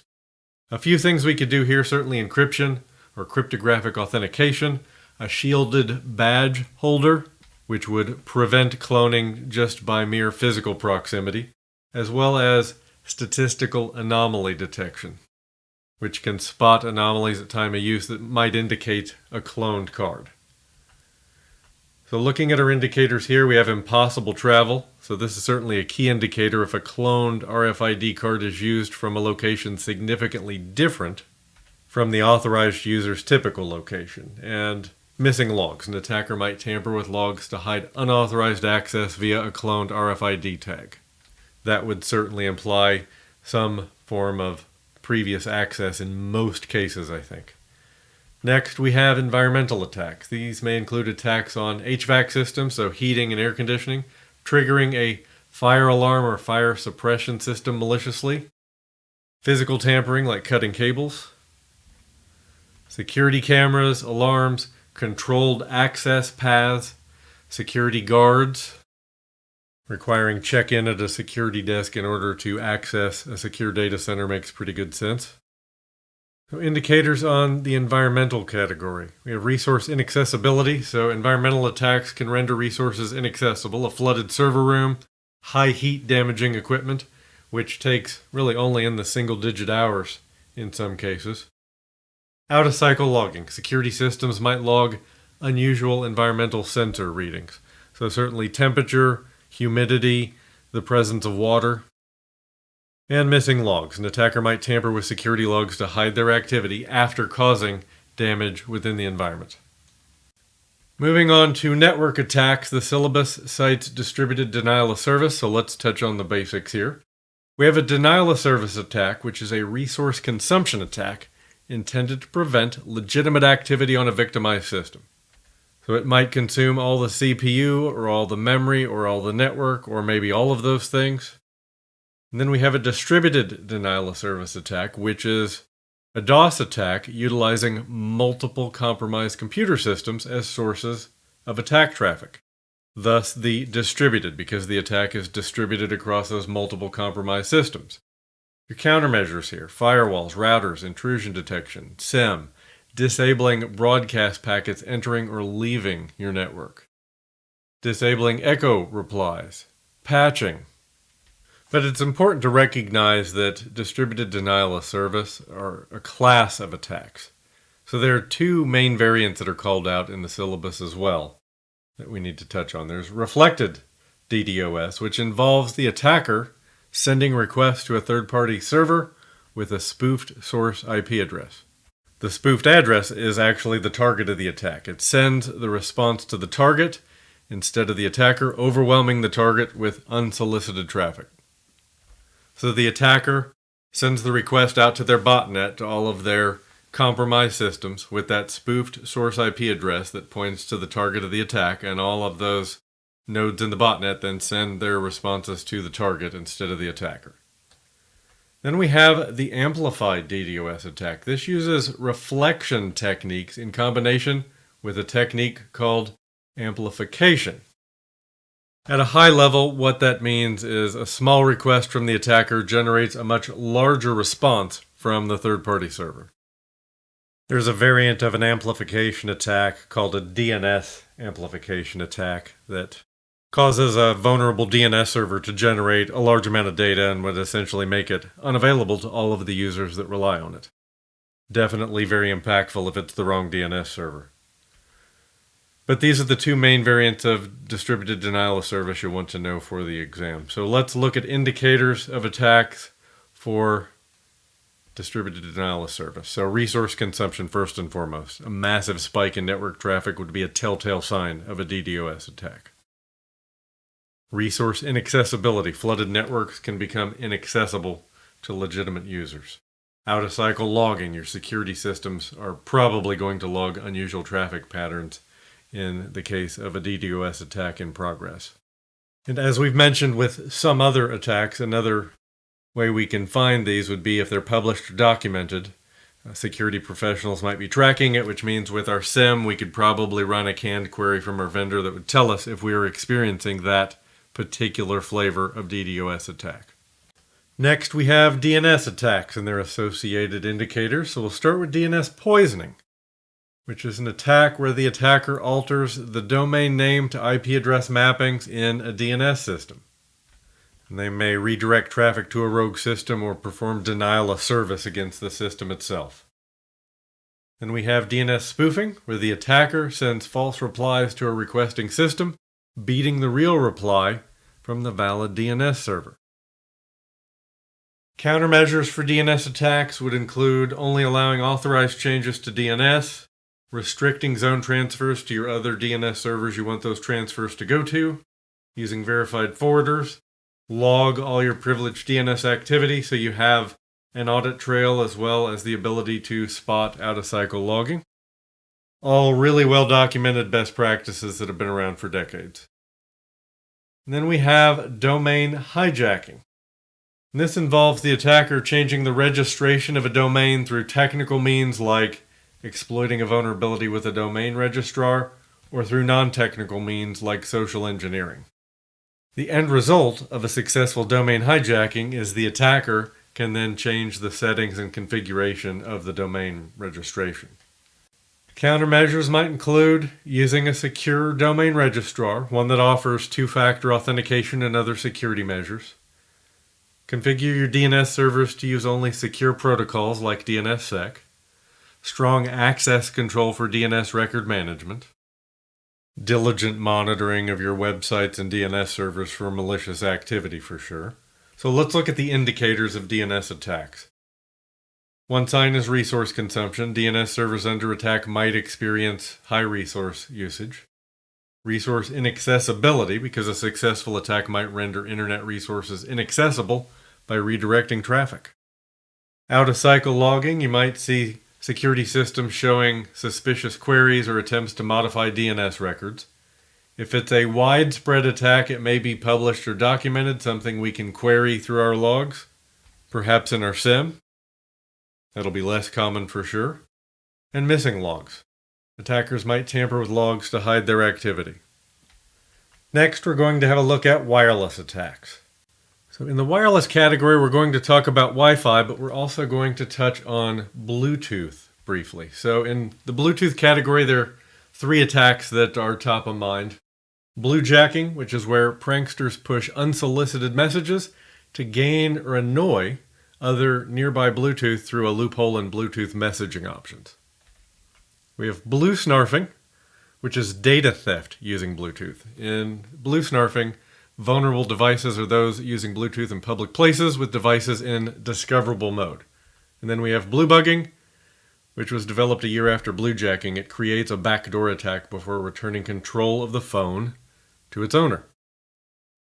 So if we were to categorize them, bluejacking is annoyance, BlueSnarfing is focused on data theft, and bluebugging is eavesdropping or hacking, really. That's more of a device-level attack. And to prevent, use long PIN, multi-factor authentication, and disable discovery mode. So moving into the category of Wi-Fi, we have the Evil Twin, which is a malicious access point set up to appear to be a legitimate, trusted network. One only need to visit any airport to see an Evil Twin. We see free airport Wi-Fi everywhere, and there are certainly malicious access points amongst those. But once a client connects to an Evil Twin, the attacker will typically provide internet connectivity, while they then achieve any one of a number of malicious goals. We then have rogue access points. These are access points added to your network, either intentionally or unintentionally. And once connected, they can offer a point of entry to attackers or unwanted users. Not necessarily malicious, but certainly unauthorized. Countermeasures here would include network monitoring, network segmentation, strong network protocols using WPA2 and WPA3 versus legacy WEP, for example, periodic network scans to find those rogue access points. So looking at the indicators of wireless attacks. Block content, so security systems might block unauthorized access attempts on wireless networks. And we see that in various implementations of network access protection, where when a client gets onto a wireless network, only known MAC addresses are allowed into the trusted. So we see that MAC filtering of a sort. Concurrent session usage, so if unauthorized devices are accessing the network concurrently with legitimate ones. Out-of-cycle logging, so security systems might log suspicious activity on wireless networks, those rogue access points being a chief example. And missing logs, certainly an attacker might tamper with logs to hide unauthorized wireless access. Next we have the on-path attack, previously known as the man-in-the-middle attack. In an on-path attack, the attacker sits in the middle between two endpoints and is able to intercept traffic, capturing and potentially changing information en route. It essentially fools both parties into communicating with the attacker in between the two instead of directly with each other.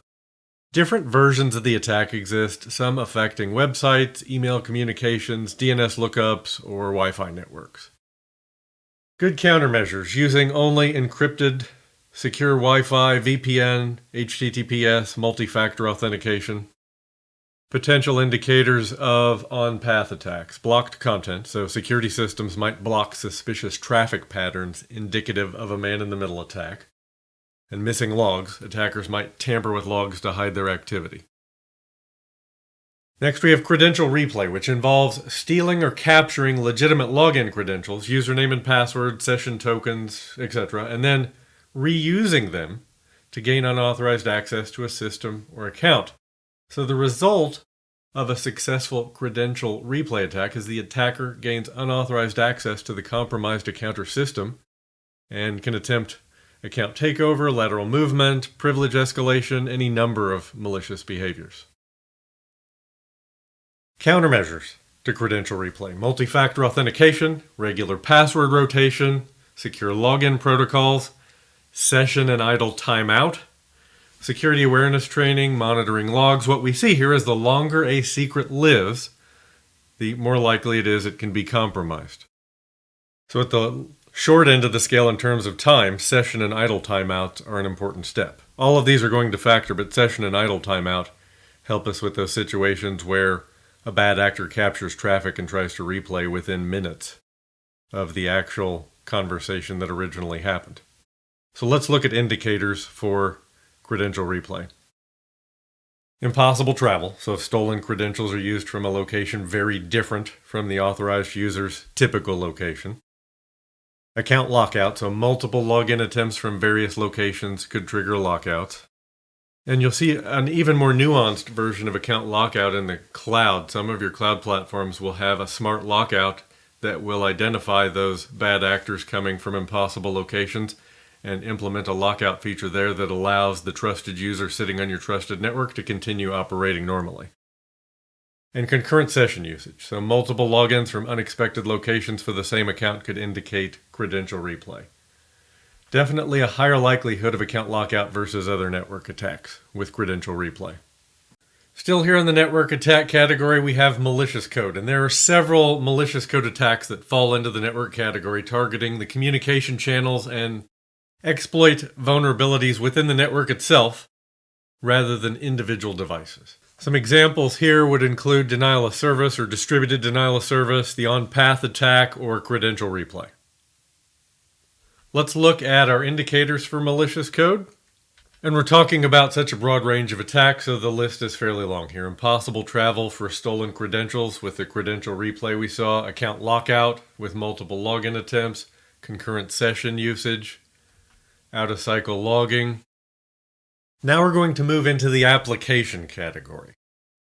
And we'll start with directory traversal, which is gaining access to restricted directories on a server. So if an attacker is able to gain access to restricted directories through HTTP, it's called a directory traversal attack.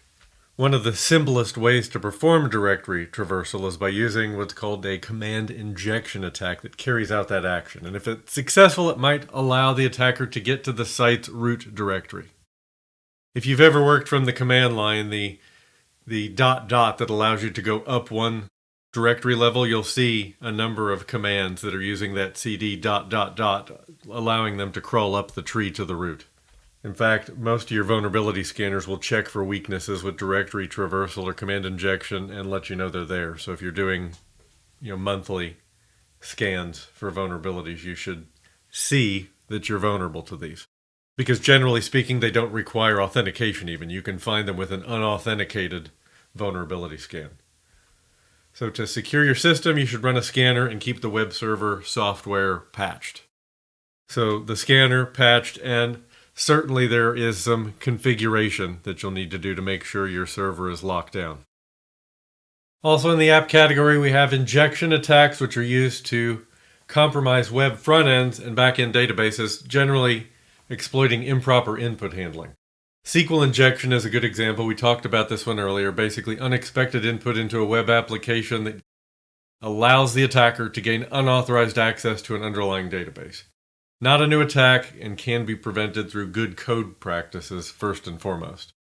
So countermeasures are several. First and foremost, input validation. So secure coding practices using stored procedures, which are pre-compiled, which is going to limit what the system will allow in terms of T-SQL queries, limiting account privileges. And you can also stand up a web app firewall in front of that web app, and a web app firewall will generally have rule sets that implement the OWASP top 10 web attacks, and that will protect against SQL injection.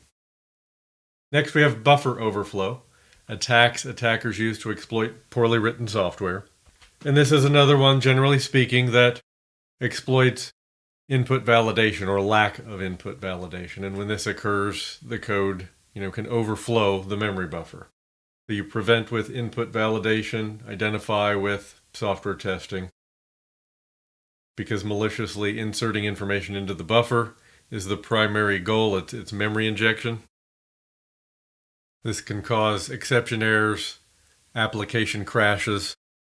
Perhaps more importantly, malicious code execution could result here because the attacker can embed their own malicious code within that data that overflows the buffer, strategically placed to be executed by the program when it tries to access the overwritten instructions.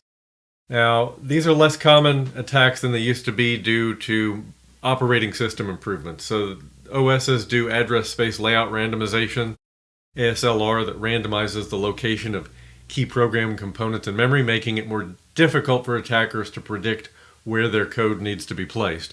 And also data execution prevention, which actually prevents certain areas of memory from being executed as code. So these last three I described share some indicators: injection attacks, buffer overflows, directory traversals.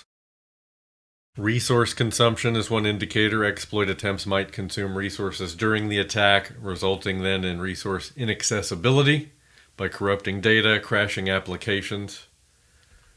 Out-of-cycle logging. So when we see these types of requests, that directory traversal definitely shows up in your web server logs. Injection attack definitely shows up in your web or application logs. Now, if there's a specific vulnerability out there, it might be documented or published, in which case we can maybe get a query to run against our SIEM to see if it's manifested in our environment. And then missing logs. Attackers might try to tamper with logs to hide their activity. Continuing down the app category, we have session replay. This is an attack that targets web applications that rely on session tokens or cookies to identify and authenticate users.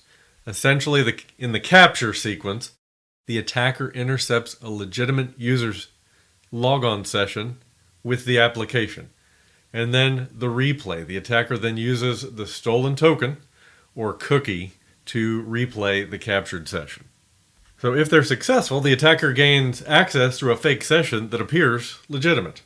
Countermeasures include short-lived session tokens, invalidating a session on logout, cross-site request forgery protection, multi-factor authentication, server-side validation. What most of these countermeasures have in common is that they need to be implemented through secure coding practices. Let's take a quick look at session replay indicators. So we have concurrent session usage. So if a user has multiple login sessions happening simultaneously, especially geographically distant locations, could be a strong sign of a session replay. And in line with that, impossible travel. So seeing login activity from a location very far away from the user's usual location. Out-of-cycle logging, so a sudden increase of successful logins from unusual locations or a significant rise in data transfer outside of normal usage patterns. Next, we have privilege escalation, which is a vulnerability that allows attackers to gain higher privileges on a system than they should have and potentially leads to sensitive data access or installation of malware. A good way to mitigate this threat is to require authentication to elevate. That's user access control on Windows, sudo on Linux. Let's look at the indicators for privilege escalation. We have account lockout, which would be possible if the attack involves brute forcing privilege credentials, particularly if we're requiring authentication on elevation of privilege. Account lockout is going to be more likely for privilege escalation than other application attacks. Concurrent session usage. This might occur if an attacker establishes a new privileged session alongside a legitimate one. Resource consumption. So the exploitation attempts or privilege escalation might consume resources, especially if it involves a brute force technique. Out-of-cycle logging. So your systems might log suspicious activity. There might be a spike in authentication attempts. And missing logs. An attacker might try to tamper with logs to hide their activity, particularly if they are successful in elevating privilege. Then presumably they will have permission to go delete logs to cover their tracks. Next on the list is forgery, so request forgeries. These exploit website trust to execute code. We have the cross-site request forgery, which is similar to cross-site scripting attacks, but it exploits a different trust relationship. It exploits trust a website has for your browser to execute code on the user's computer. A preventable attack requires creating web apps that use secure tokens and sites that check the referring URL and request to ensure it came from a local site from a reputable source.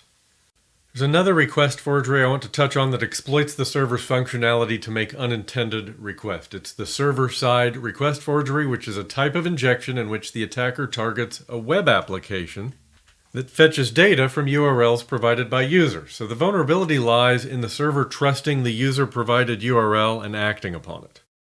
The server assumes the URL is safe because it originates from within the application itself. It's provided by the user.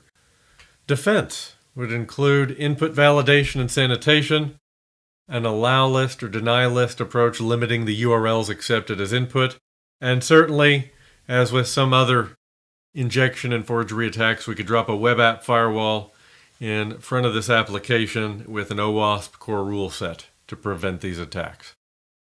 And a quick look at the indicators for forgery. We have blocked content, so security systems might block forged requests, like that web app firewall we talked about. Out-of-cycle logging, certainly systems might log suspicious activity related to forgery attempts. And like many other attacks, if they're published or documented, security professionals might track its use. We may have a query we can make in our Security Information Event Management system to see if we have been affected. Okay, we're going to move on to cryptographic attacks, and we'll start with the collision attack, which is an attack on a cryptographic hash to find two inputs that produce the same hash value, the same output. We call that a collision in the hashing world. And your best defense is to beat it with collision-resistant hashing algorithms. That's why MD5 is not nearly so widely used anymore, because of its vulnerability to collision. And certainly if we are using a tool or an application in our environment that relies on a vulnerable hashing algorithm, it might be revealed in a vulnerability scan. So let's look at our indicators. For collision attacks, so resource consumption is one of those. If we have a large-scale collision attack, it might consume significant resources. Not highly likely with the state of compute where it is today, but possible. Of course, if it's published and documented, then it's going to be something that security professionals have been tracking, and we can get that query to go look in our logs in our Security Information Event Management system, where we're gathering all of those logs from various devices, endpoints, and applications. Continuing in the cryptographic category, we have the downgrade attack. So this is when a protocol is downgraded from a higher mode or version to a low quality mode or a lower version. This commonly targets TLS, where we should be up around version 1.2 or 1.3, but if you have a legacy application sitting out there that doesn't enforce this, maybe it's still running 1.0 or 1.1, which should be just non-existent today, but possible. So let's look at the indicators for the downgrade attack. We have out-of-cycle logging, so security systems logging unusual attempts to negotiate that weaker cryptographic protocol. And again, if it's published or documented, we can go query it. We can go look for those requests in our central logging facility. We'll close out the cryptographic category with the birthday attack, which is an attempt to find collisions in hash functions based on a statistical phenomenon called the birthday paradox, which makes brute forcing of one-way hashes easier. So the birthday paradox basically states that in order for there to be a 50% chance that somebody in a given room shares your birthday, you need 253 people in that room. However, if you're simply looking for a greater than 50% chance that any two people in the room have the same birthday, you only need 23 people because that makes up 253 pairs. How does that apply here? Well, it applies to hashing because it's much harder to find something that collides with a given hash than it is to find any two inputs that hash to the same value. So relating that back to the birthday paradox, to find someone in that room who shares your birthday, we need a lot of people in that room. To find any two people that share the same birthday, we need fewer people in that room.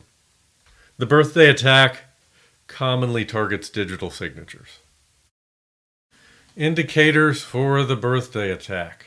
Resource consumption, so large-scale birthday attacks might consume significant resources during the calculation phase. Again, less likely for most systems with compute where it is today. And again, if it's a published or a documented attack, professionals are tracking. We're going to be able to get some queries that will help us query that from our central log facility to see if we are affected. I want to share just a couple of additional insights on the cryptographic category here that might explain a trend you saw in the indicators we reviewed. So account lockout, concurrent session usage, block content, impossible travel, missing logs, resource accessibility are not necessarily likely indicators for the cryptographic attacks that we're talking about in most cases, because oftentimes these attacks happen behind the scenes without directly affecting user accounts or system functionality. And they often target weaknesses in the underlying algorithms or implementations of those algorithms, so the logs may or may not be helpful. And the final category we'll cover here in section 2.4 is password attacks. So we have password spraying, which is where an attacker tries a password against many different accounts to avoid the lockouts that typically come when you're brute forcing a single account. If an attacker does a pure brute force, many passwords against one account, a lockout's going to come relatively quickly. But if they're trying a single password against many different accounts, then they're going to fly under the radar for a while potentially. This attack succeeds when an admin or an application sets a default password for new users, particularly a common and weak password. Your effective countermeasures here would include multi-factor auth, CAPTCHA, and forcing password change on first login. Technically still a type of brute force attack, but a clever one at that. So let's look at indicators for password spraying. Account lockout, a high volume of failed login attempts from various accounts can certainly trigger lockouts. Resource consumption, there could be a moderate increase in resource consumption by login processes that might occur during a spraying attack. Out-of-cycle logging, we're certainly going to see a spike in logs typically for unusual login attempt patterns that would be indicative of spraying. We'd see login attempts with the same password across a wide range of accounts in rapid succession. And if it's published or documented, then again we might be able to go query that in our central log facility. And finally, we have the brute force attack. A brute force password attack attempts to randomly find the correct cryptographic key, the correct password, attempting all possible combinations, trial and error. Password complexity and attacker resources will determine the effectiveness of this attack. Rainbow tables and powerful compute are going to increase the likelihood this attack is successful. It's going to make it more effective. So a rainbow table is a pre-computed table for caching the outputs of a cryptographic hash function. So it contains a whole bunch of hashes that the brute force attack can attempt to use in brute forcing these passwords. Now there's certainly an effective countermeasure for this, and that would include cryptographic salts, which is where we inject a random value in with the password before it's hashed. Many identity platforms will do that. For example, Entra ID, what used to be Azure Active Directory, Microsoft's cloud identity platform, uses cryptographic salts, which basically makes rainbow tables worthless. CAPTCHA, and the throttling rate of repeated logins, which is something you can implement through policy even on identity platforms that have been around a long time. You can do that on Active Directory, as well as using IP block lists.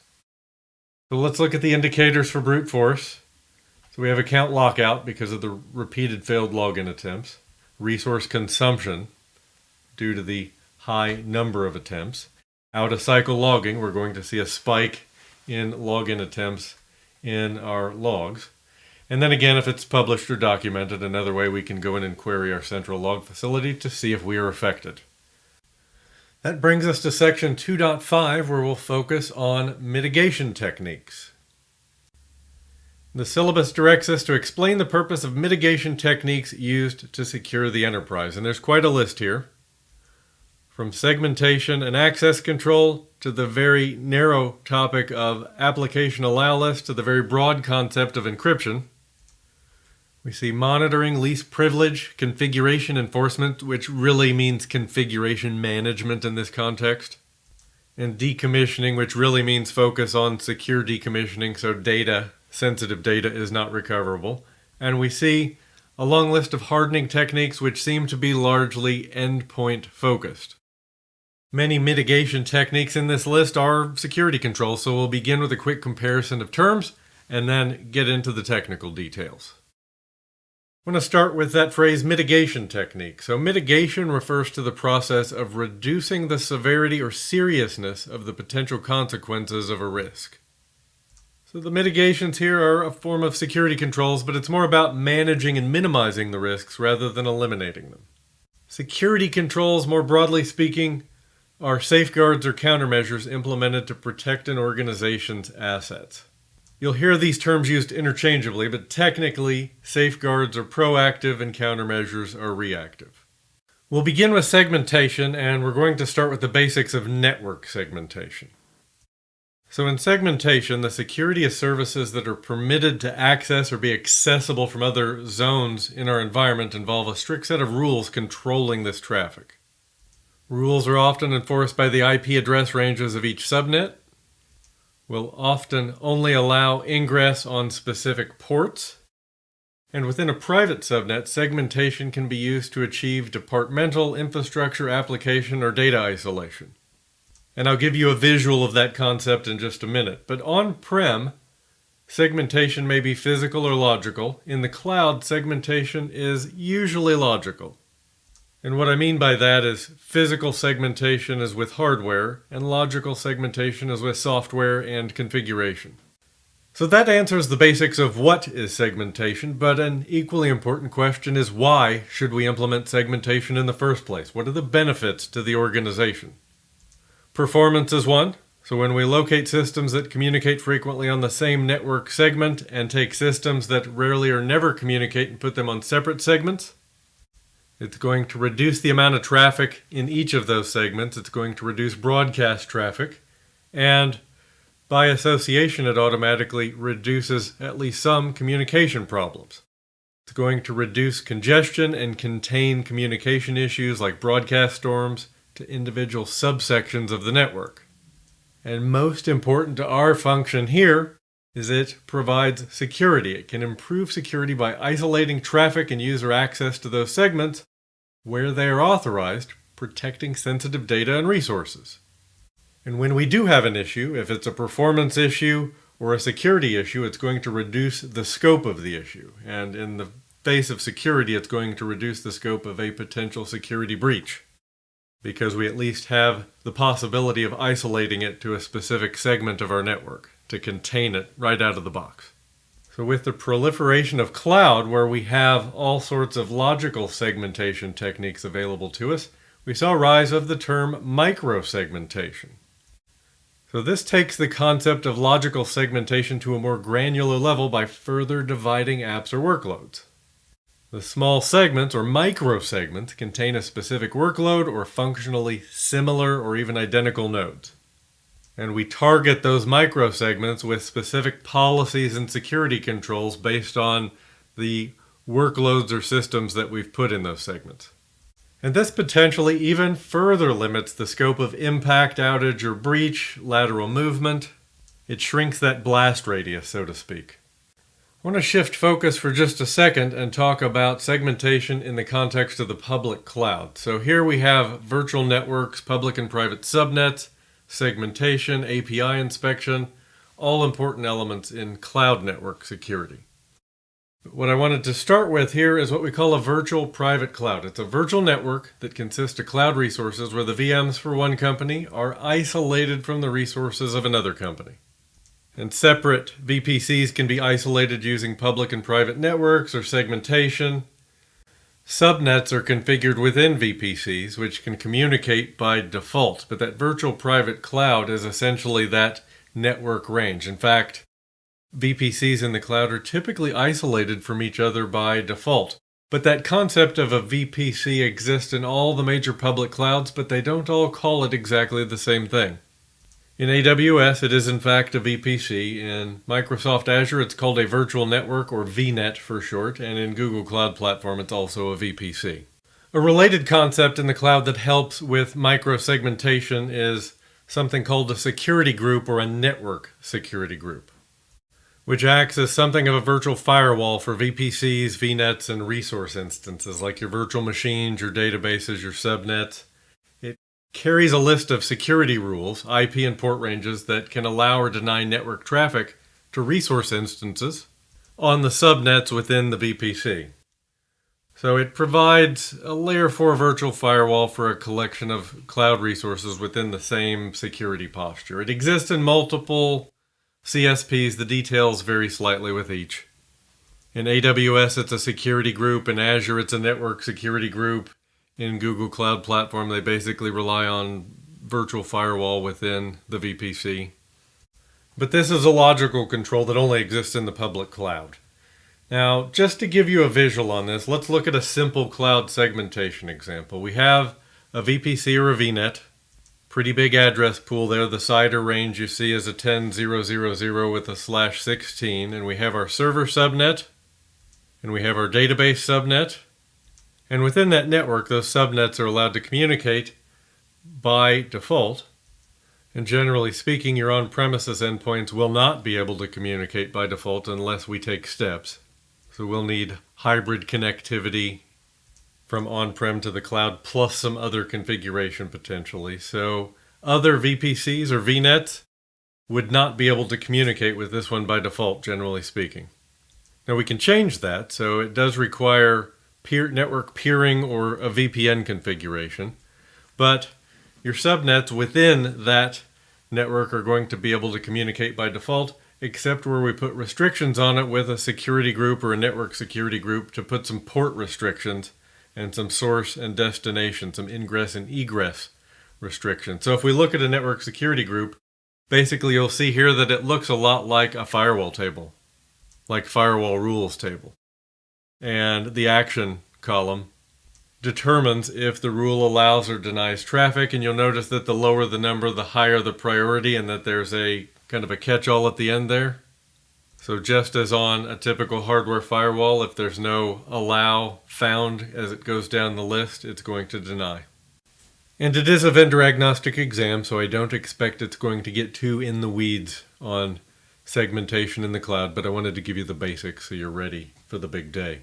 Now, there are some other ways we can think about segmentation, and I want to touch on some other areas where we can segment our environment. So mobile device management is one that comes up. So in a bring your own device mobile device scenario, mobile application management will keep personal and business data separate. In fact, it can prevent business data from leaking into personal apps, where maybe a user copies business data and unintentionally tries to paste it into a personal email.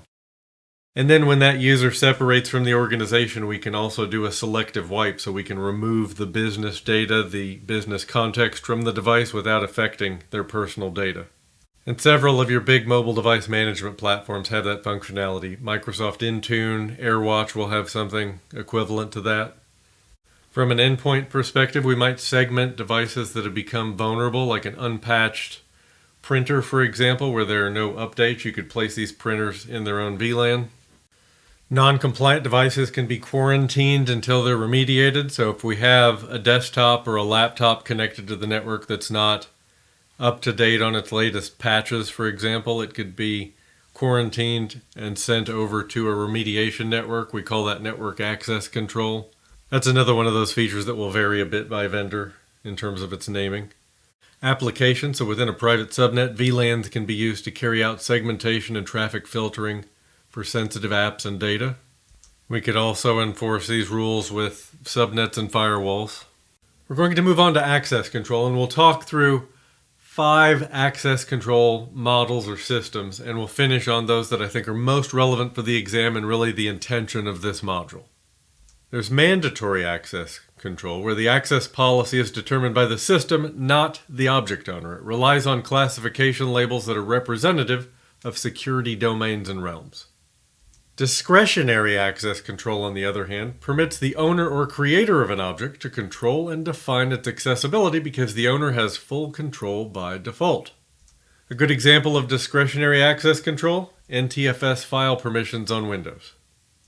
Non-discretionary access control enables the enforcement of system-wide restrictions that override object-specific access control. Non-discretionary access control is actually a form of mandatory access control. Rule-based access control defines specific functions for access to requested objects, and it's commonly found in firewall systems. And rule-based is one of those I think is most likely to come up on the exam. Here's why. So rule-based access control is what we see with routers and firewalls. They use rules within access control lists that define the roles of ingress and egress for a network. So these rules define the traffic that devices allow into the network. And the other, I think, will most likely factor would be role-based access control, which uses a well-defined collection of name job roles to endow each one with specific permissions. It aims to ensure that users who occupy such roles can access what they need to get their jobs done. We see role-based access control on Windows and in your public cloud platforms. Application security controls can certainly prevent attacks, and that's where an application allow list can help. So an application allow list enables only explicitly allowed applications to run. Everything else is going to be denied. Firewalls, your IDS and IPS systems, and endpoint detection and response can typically have an allow list. They have a feature we can configure that will allow us to sanction certain applications to run, and everything else will be disallowed by default. Now, certainly you can take an opposite approach and use an application deny list or a block list, which restricts traffic but in the opposite way of an allow list. Essentially, any application not explicitly denied is allowed. It's going to be less restrictive, more permissive than an application allow list. Therefore, somewhat less secure by design, though how much less secure depends on the circumstances. Another mitigation technique is isolation, which means technically blocking access altogether. So in government classified data scenarios, for example, air-gap endpoints are used to view classified data to isolate the endpoint from the network to protect against any danger of a network-based attack. The air-gap eliminates all network connectivity, wired or wireless. The only way to extract data from an air-gap computer is by a removable device, like a USB drive. This will typically be layered with another technique, which is requiring users entering an area for confidential meetings or to view secret research to place their phones in a Faraday cage. This blocks electromagnetic signals from entering or exiting the cage, rendering cellular signals useless. On the subject of isolation, blocking access altogether. I'd say isolation of ICS and OT systems. That stands for Industrial Control Systems and Operational Technology. These are systems that are mission critical because they combine hardware and software to control and automate physical processes in industries like power grids, water treatment plants, transportation systems, and healthcare facilities. So even to the degree complementary elements within an ICS OT system were connected, you can certainly appreciate why you'd want them insulated from the internet and other networks. Next up, we have patching, patch management, also known as update management in some circles. A patch management process and system ensures that systems are kept up to date with current patches. And not just ensuring they're kept up to date, it will typically test, approve, and deploy patches, or give us the ability to evaluate, test, approve, and deploy patches. System audits verify the deployment of approved patches on the system. Most patch management systems will have a pretty good reporting feature so we can see the status of our patch deployments.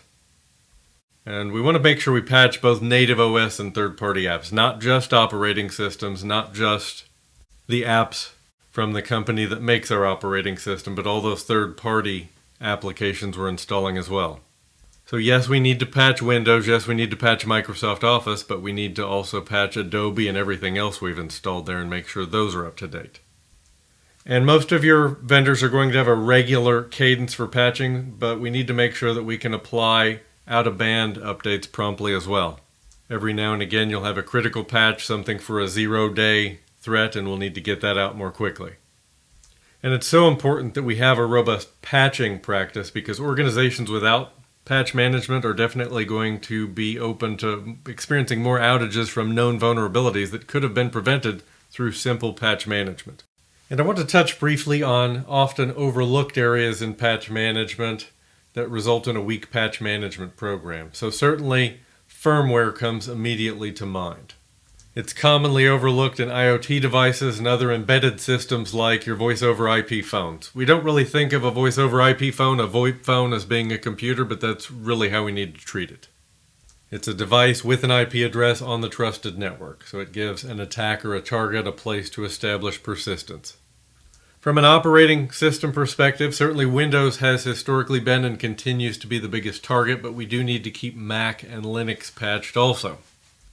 And now that we live in a time where everyone has a smartphone, mobile systems are a common target of threat actors, we need to make sure that we do not allow mobile devices that are rooted or jailbroken or don't have a minimum operating system version or are unmanaged, do not access our network or our corporate data. And I can remember a time that Apple, for example, came out and said, if you're not running at least iOS 16.3.1, you're going to be open to this major vulnerability. And so we pretty quickly made sure that all of our mobile devices accessing corporate data were up to that level. In terms of applications, in many environments, non-Microsoft applications, commonly called third-party apps, just get completely overlooked for patching.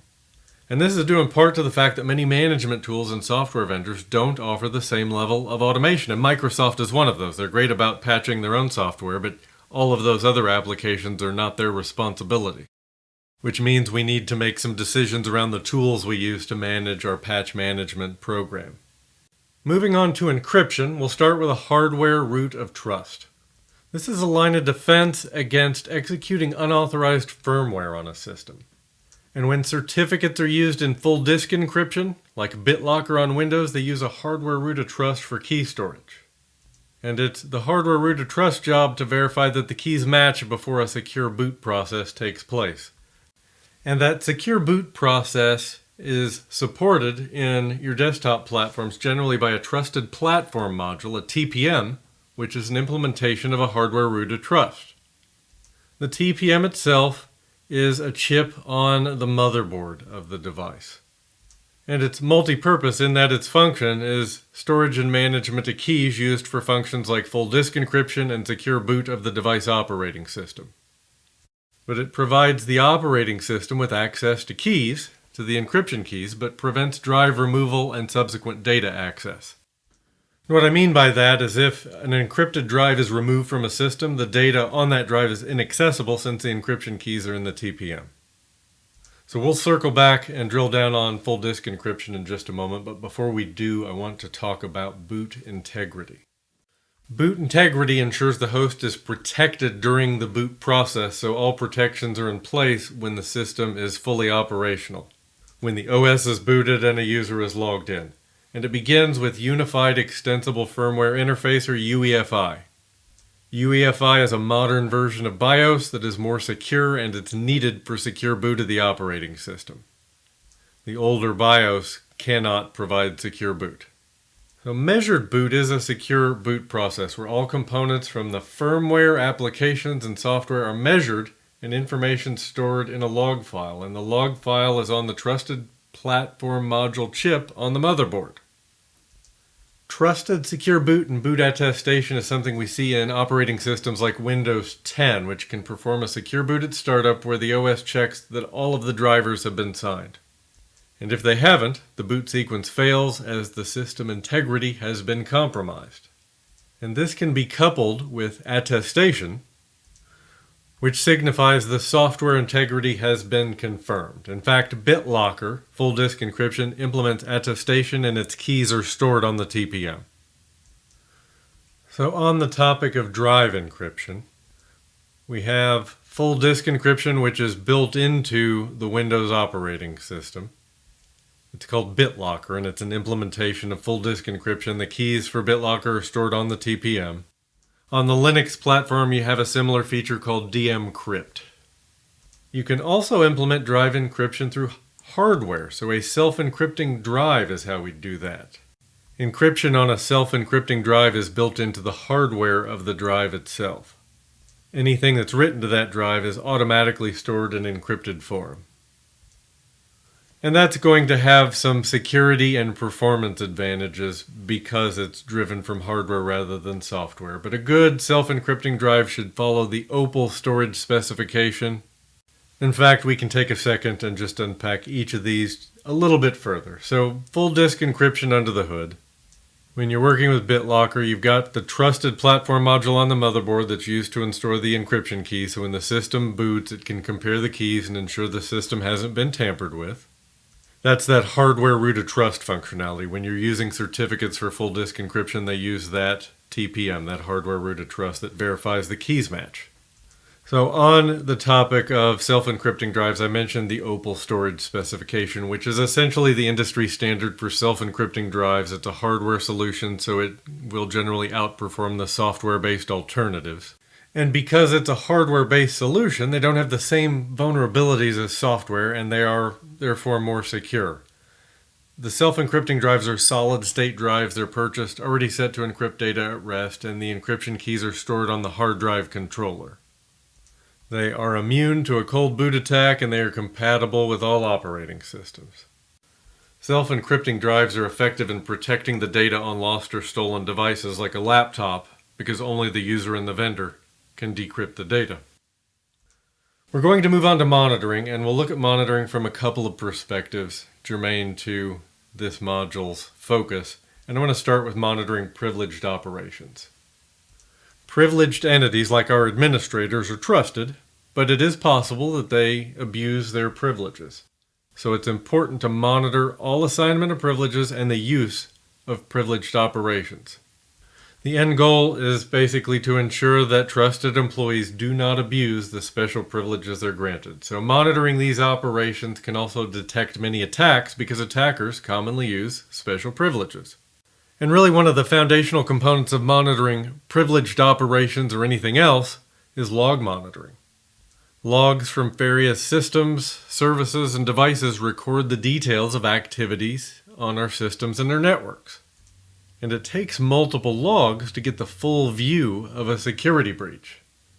But by monitoring those logs, it's possible to detect security incidents, whether it's an internal threat or an external threat.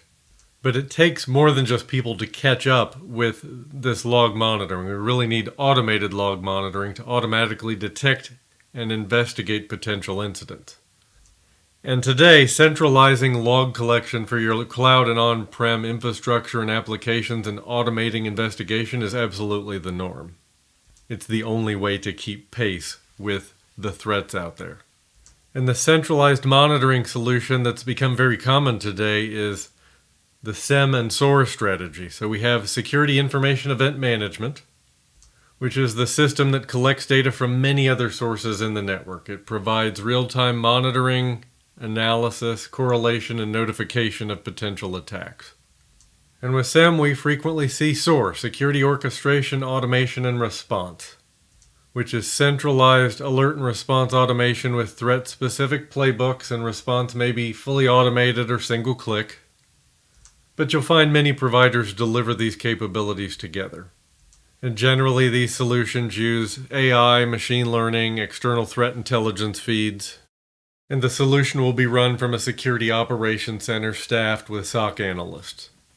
Now we're going to visit SIEM and SOAR more than once in this series. I'm going to go just a bit deeper here and then we'll park it for now. But let's talk about how log data is collected and what log data is collected for a SIEM. So many SIEMs have built-in log collector tooling that can collect information both from a syslog server and multiple other servers. And sometimes you'll have an agent placed on a device that can collect the information, parse it, and restructure it, and then pass it to the SIEM for aggregation.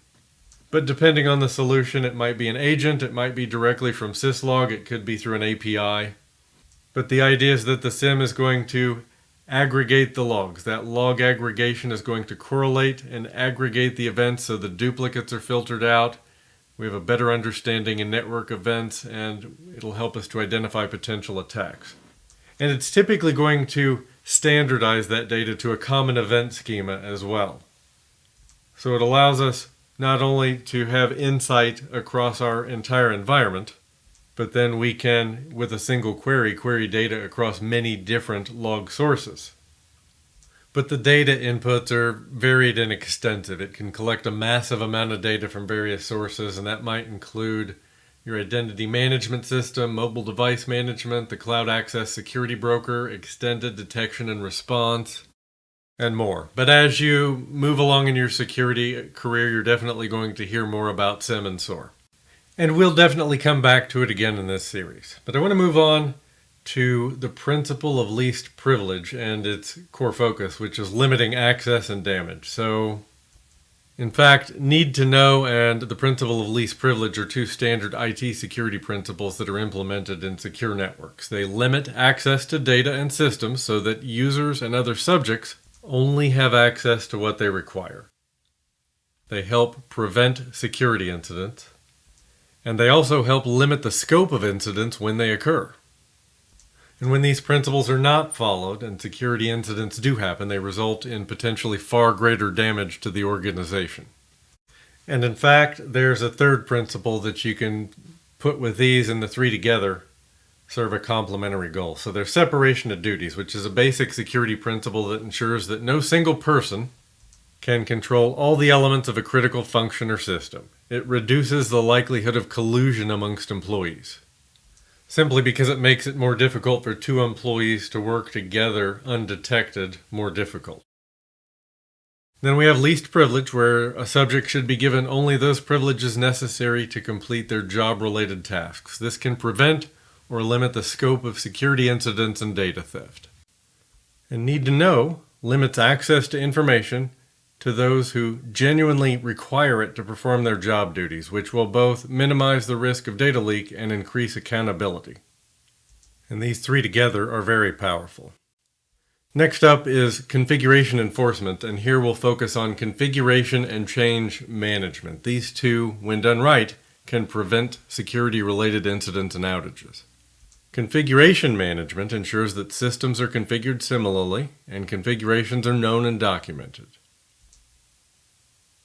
Baselining, a common configuration management technique, ensures that systems are deployed with a common baseline or starting point, and imaging is a common baselining method. Imaging for desktops and servers has been around a long time, and we've seen the logical equivalent of this take hold in the cloud as absolutely the norm. And then we have change management, which helps reduce outages or weakened security from changes. Here, versioning uses a labeling or numbering system to track unauthorized changes in updated versions of software. But change management requires changes to be requested, approved, tested, and documented. And they're generally not approved without both a rollout and a rollback plan. So now we're going to touch on a few configuration management techniques. So we'll start with diagrams. So detailed diagrams to show the relationship of all the interconnected devices, ensuring the security team have visibility of the security in place. Standard naming conventions are very helpful in identifying the type of device, for example, like a router, a printer, or a server. Naming prefixes can be helpful. For example, RTR for router, PRT for printer, SVR for server. And it's pretty common that we'll see environment make its way into naming conventions as well. So production might include prod in the names of the devices. Asset management is an important component of configuration management, making sure we have an up-to-date asset register to ease the process of tracking and maintaining assets. And we want to support this process by scanning for unknown devices regularly and ensuring the devices we know about are patched. And when it comes to baseline configurations, having that standardized starting point is very important. And I mentioned image-based deployment is very popular. In the cloud, we see infrastructure as code as part of a CI/CD strategy, continuous integration and continuous deployment. The firewalls can be used to block traffic, so reducing our attack surface, and we can use either an MDM solution like Microsoft Intune or group policy from Active Directory domain services to change the configuration on endpoint devices. So we're standardizing and automating configuration through policy, and when we move into the cloud, we'll more often see infrastructure as code and continuous integration and continuous deployment used to automate configurations like that as well. But you should see a recurring theme here of standardization and automation. Mobile device management, we can use an MDM solution to push configuration changes out to our mobile devices. So minimum iOS and Android versions, requiring a 6-digit PIN, enforcing no rooted or jailbroken devices. App management policies. Another aspect of maintaining configuration is ensuring that harmful content doesn't change the configuration of our endpoints in unwanted ways. So blocking harmful content with filtering appliances like Unified Threat Management or next generation firewalls. So UTMs are common in smaller businesses because they bundle multiple features together in a single device. Web filtering, email, antivirus, intrusion prevention quite commonly. Your next gen firewalls will use external threat intelligence feeds to help it to identify malicious entities in real time or near real time. Updating and revoking certificates. So tracking certificate expiration and ensuring we enforce minimum TLS versions. Next we have decommissioning. Hardware being retired must be disposed of securely, so data it hosts is not recoverable through forensic means. And when we're deleting data, crypto shredding is a data deletion method that involves discarding the encryption keys of the encrypted data. But if data is recoverable through forensic tools and techniques, the system has not been properly decommissioned or recycled. And it's not unusual that end-of-life hardware gets recycled for reuse. Whether it's sold off or donated, it could be reused, so secure data deletion is very important. So essentially being very sure there's no data remnants. Moving on to hardening techniques, you want to know these 4 types of endpoint protection for the exam. We have antivirus software that scans endpoints for the presence of malware like viruses, worms, trojans, and other malicious code. And when an infection is detected, it can generally remediate automatically through quarantine or removal of detected malware. So several years ago, antivirus software relied on antivirus signatures, basically a signature of known threats. But today, it more often relies on AI and threat intelligence to detect malicious behaviors. Because the bulk of malware we see today on endpoints is unique. It's not been seen before. So signatures have become very ineffective. Next, we have endpoint detection and response. or EDR. This is a security technology that focuses on detecting and responding to threats at the endpoint level. It often uses behavioral analysis techniques to identify suspicious activity and contain threats before they cause damage. It prevents unauthorized access, tampering, a pretty wide variety of potential attacks. So next we have Extended Detection and Response, or XDR. This is a next-generation security technology that goes beyond the endpoint to include other types of devices and systems. Like network devices, cloud infrastructure, IoT, it basically provides a broader view of the entire IT environment and enabling faster, more accurate threat detection and response. When we have a broader view across different areas of our infrastructure, we have better context as to the scope of malicious activity and a potential breach. And on the endpoint, we'll often see Host Intrusion Prevention Systems, or HIPS. It's intrusion prevention local to a single host or endpoint. In intrusion prevention, we'll use techniques like behavior analysis, file integrity monitoring, and application control to detect threats. And when possible, HIPS will take action to stop identified threats. Now, do bear in mind that host-based intrusion prevention is typically software installed on a server, so it may be easier for an attacker to disable. Potentially as simple as killing a service or a process.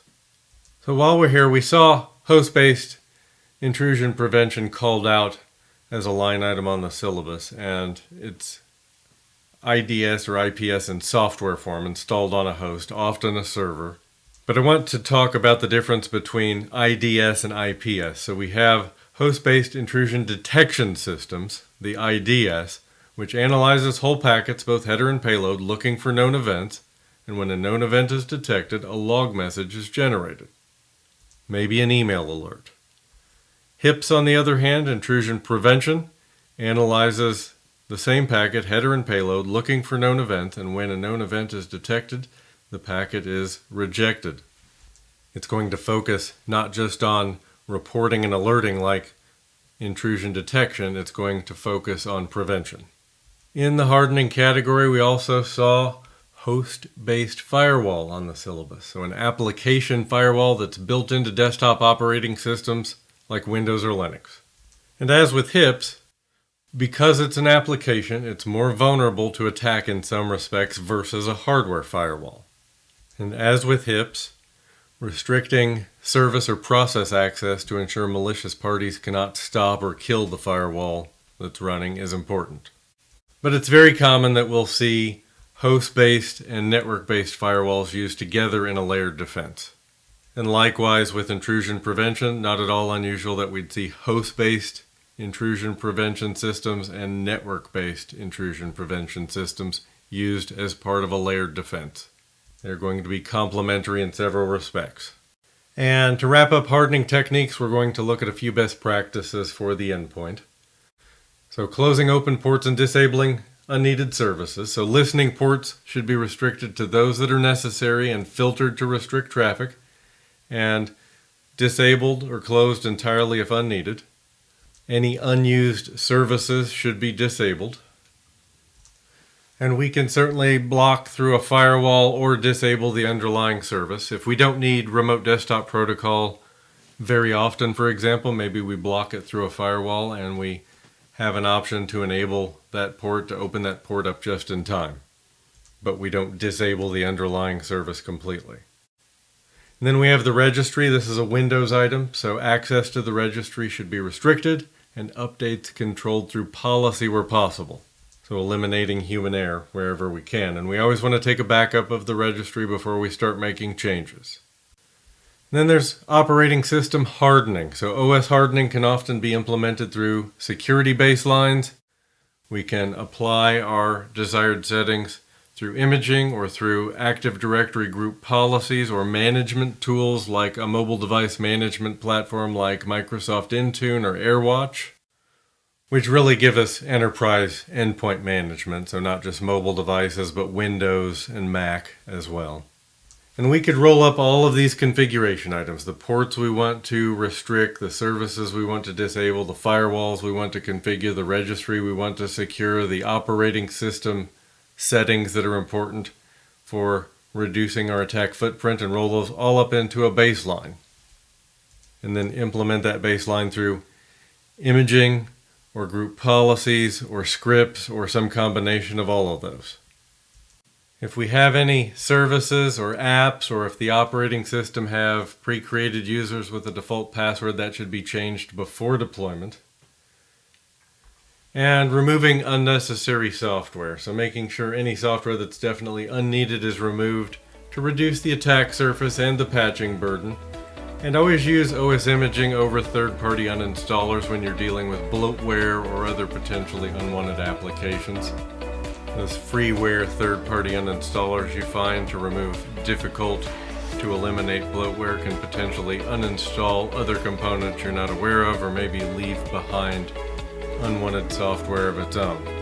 And congratulations, you've reached the end of Domain 2 of the Security Plus Exam Cram series. I hope you're getting value out of the series. As always, leave your questions in the comments section or reach out directly on LinkedIn. I'll look forward to joining you here in a couple of days to kick off Domain 3. And until next time, take care and stay safe.